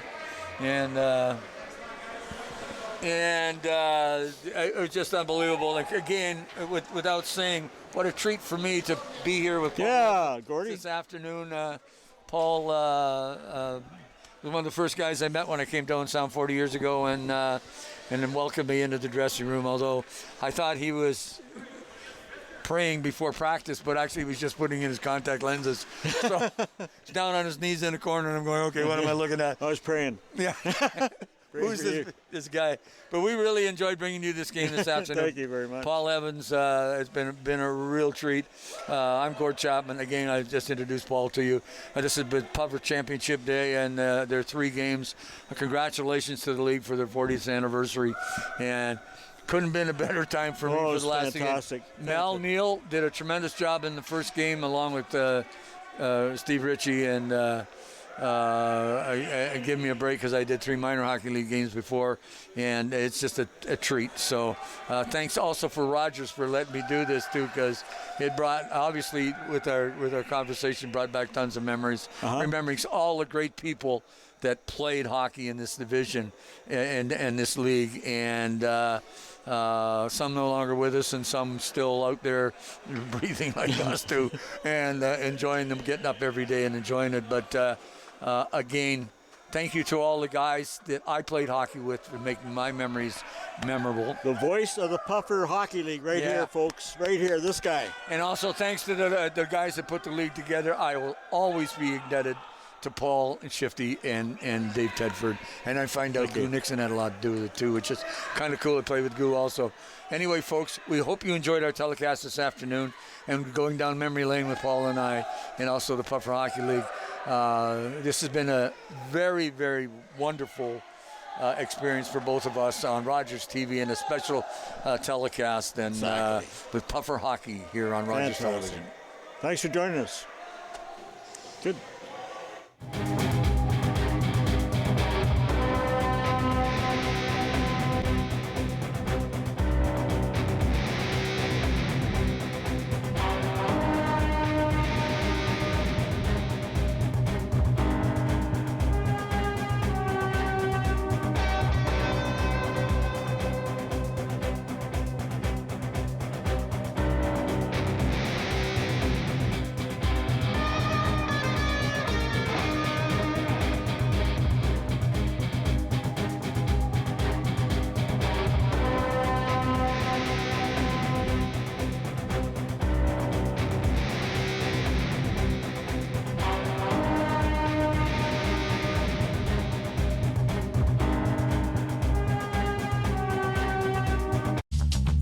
This program is brought to you by Ignite TV. Now you're in command. Visit Rogers.com for more details.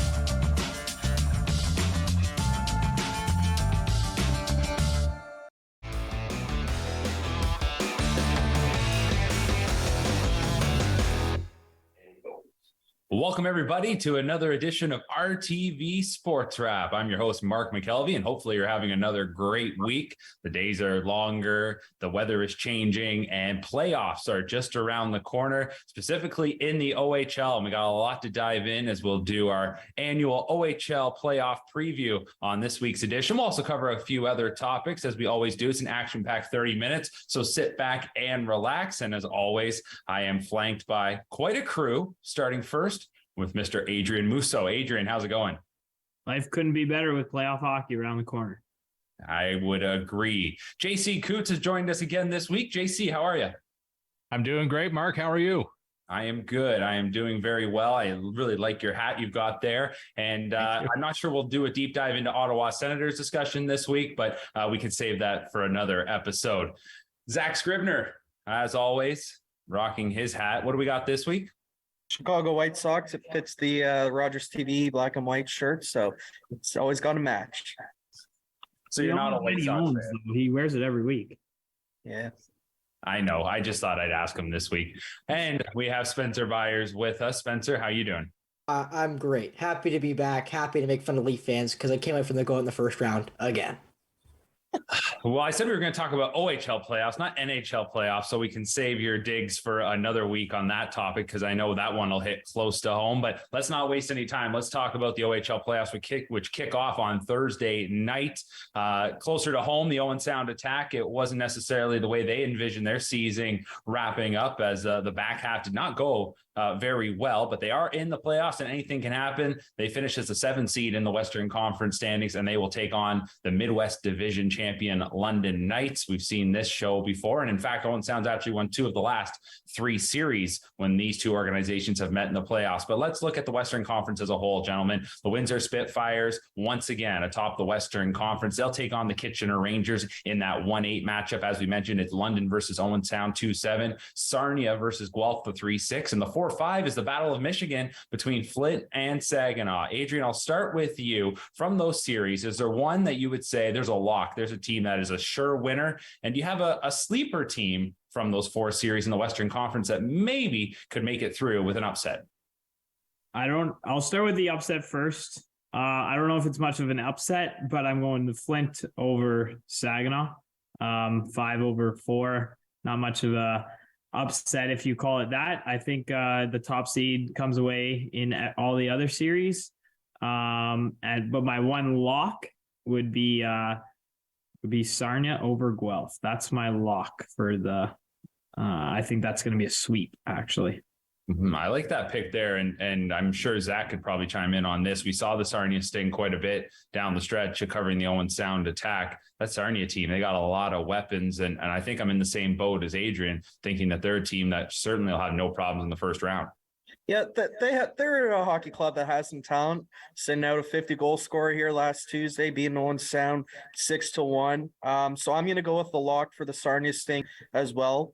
An interesting storyline there. Maxim Mestikov and Sasa Pashizhov going up against their former teams, traded in early November. So that's a good storyline to watch. The Sarnia Sting, they're just too talented. I have them going all the way to the Ontario Hockey League from the net out. Ben Gaudreau, gold medalist. You acquire 8 NHL draft picks on your club, and most of them second or third round picks. There aren't many lower ones on that Sarnia Sting team. So for me, they're the lock. And an upset, I agree with Adrian Musso. I look at the Flint Firebirds, who have all that playoff experience from last season, going up against a younger Saginaw Spirit team. Michael Misa, Zane Perek stand out on the Saginaw Spirit, but they don't have that playoff experience. I'm going Flint over Saginaw as a potential upset. JC, how about you?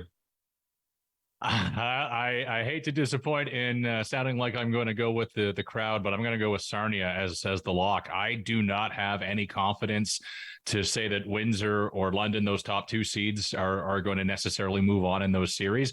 I think Sarnia's got the best shot. If you're looking for a guaranteed lock, they're probably coming out of that first round in the West. The reason why I am going to pick an upset, and I'm going to pick Kitchener, actually, as the team that potentially could upset there. I think their slow start gives them statistics that look a little bit, they're not quite representative of who the Kitchener Rangers are, certainly who we've seen the Kitchener Rangers, the team that's shown up in Owen Sound the last few games. This, to me, looks like a team that's kind of been playing almost playoff hockey for the last couple of months, and I think that they're ready to go. I think that they're going to come up against a Windsor team that maybe is feeling a little bit overconfident, and I think that could be the upset in the West. Otherwise, I do think that the Attack have an upset shot, but the more likely one is probably going to be Kitchener. And Spencer, for yourself? Not enough of this format garbage. Everyone picking Sarnia. I've had enough of this. I'm picking Windsor. Here's why. Because I think Kitchener's got the highest ceiling with all that talent they've picked up, but I think they have the lowest floor. I think they can have a big stinker like they had when they first got those guys like Constantini and trying to think of the other big players they got. Of course, they have Carson Remcroft they've drafted. But anyway, I feel like they can easily have a couple stinkers against Windsor, who have some really good players in their own right.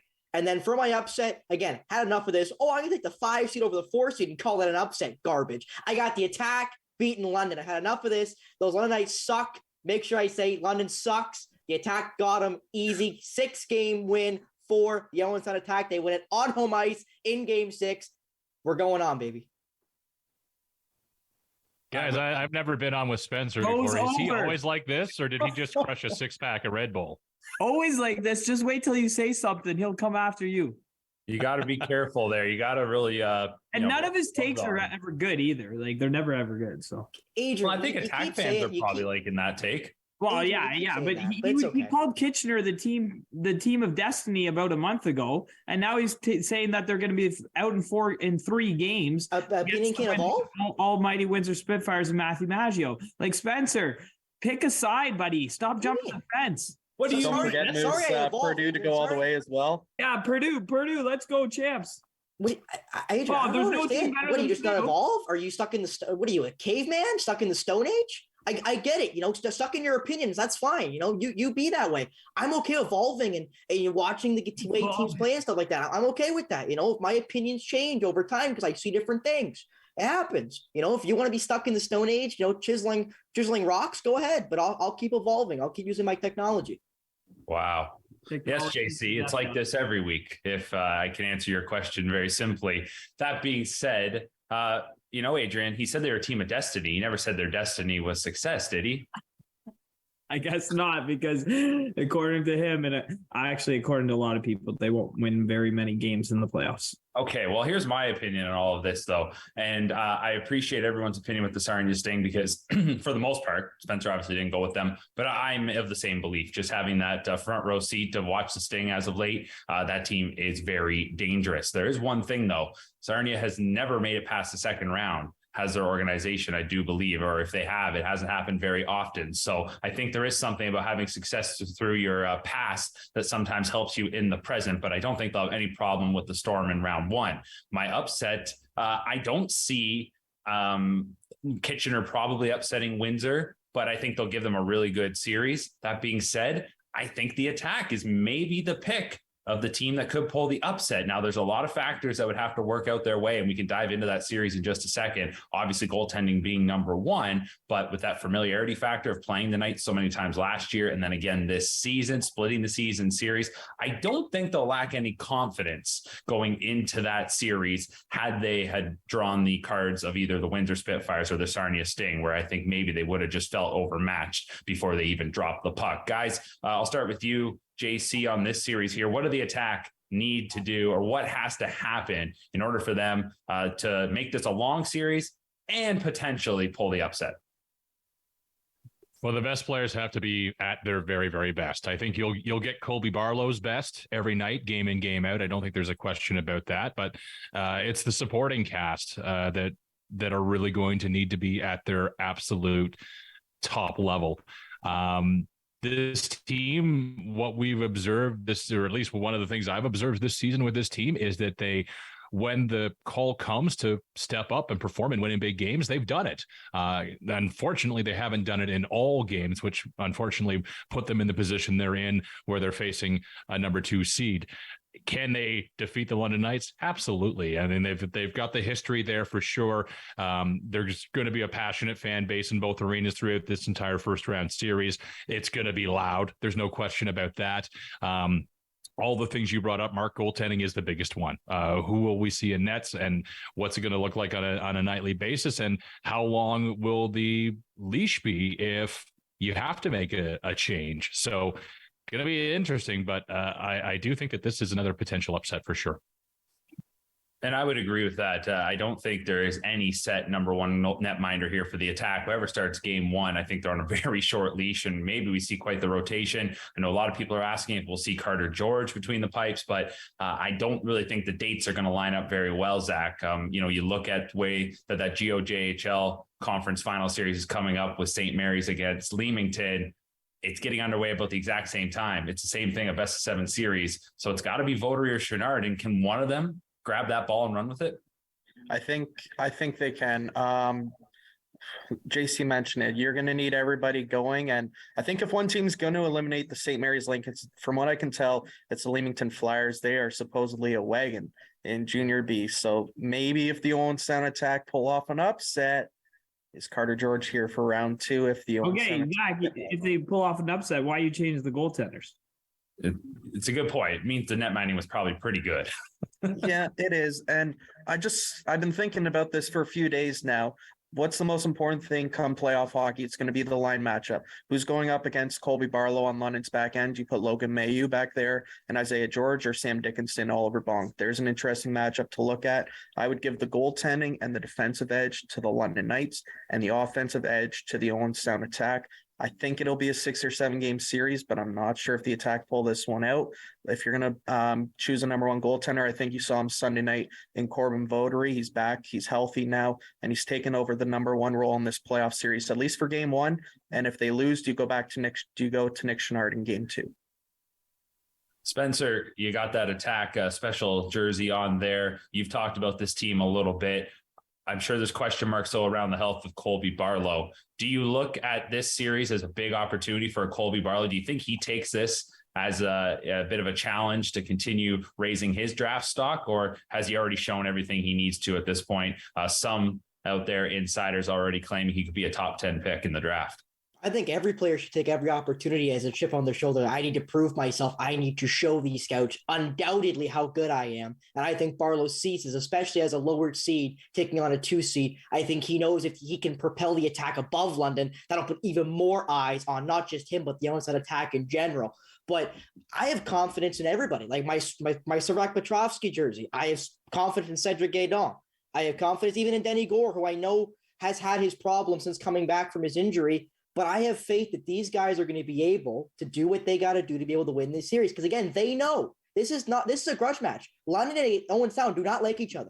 This is a known commodity. This is a known rivalry. So these guys know how much this series means, not just to the fan base, but the organization. This is a team we do not want to lose to at any point in the season. For game one or the last game of the season, does not matter. So these guys know how important this series is. These guys know that this is do or die anyway.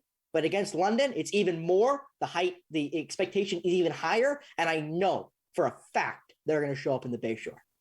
All right, Adrian, you can have the last comment on this Attack Night series. You always give it to us straight. What are you expecting?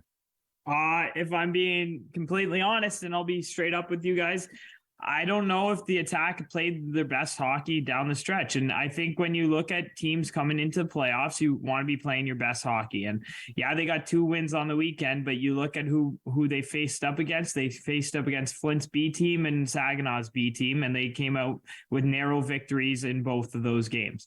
So now you're playing against everybody's right. You're going to get hyped up for the playoffs. You're going to be playing with emotion. What it's going to come down to is the first 2 games. If you come out of London with a split, a 1-1 series, you have a chance at that point. If you're down 2-0, game 3 is the biggest game of your life, and because you're not coming back from a 3-0 deficit against the London Knights and Odell Hunter coach team. I think that this team, however, for the London Knights is probably a pretty fragile team at that. They got upset last year by the Kitchener Rangers. A lot of that team remains the same, and Brett Brochu has yet to win a series in his OHL career. So when you put that all together, are the London Knights beatable? 100% they are.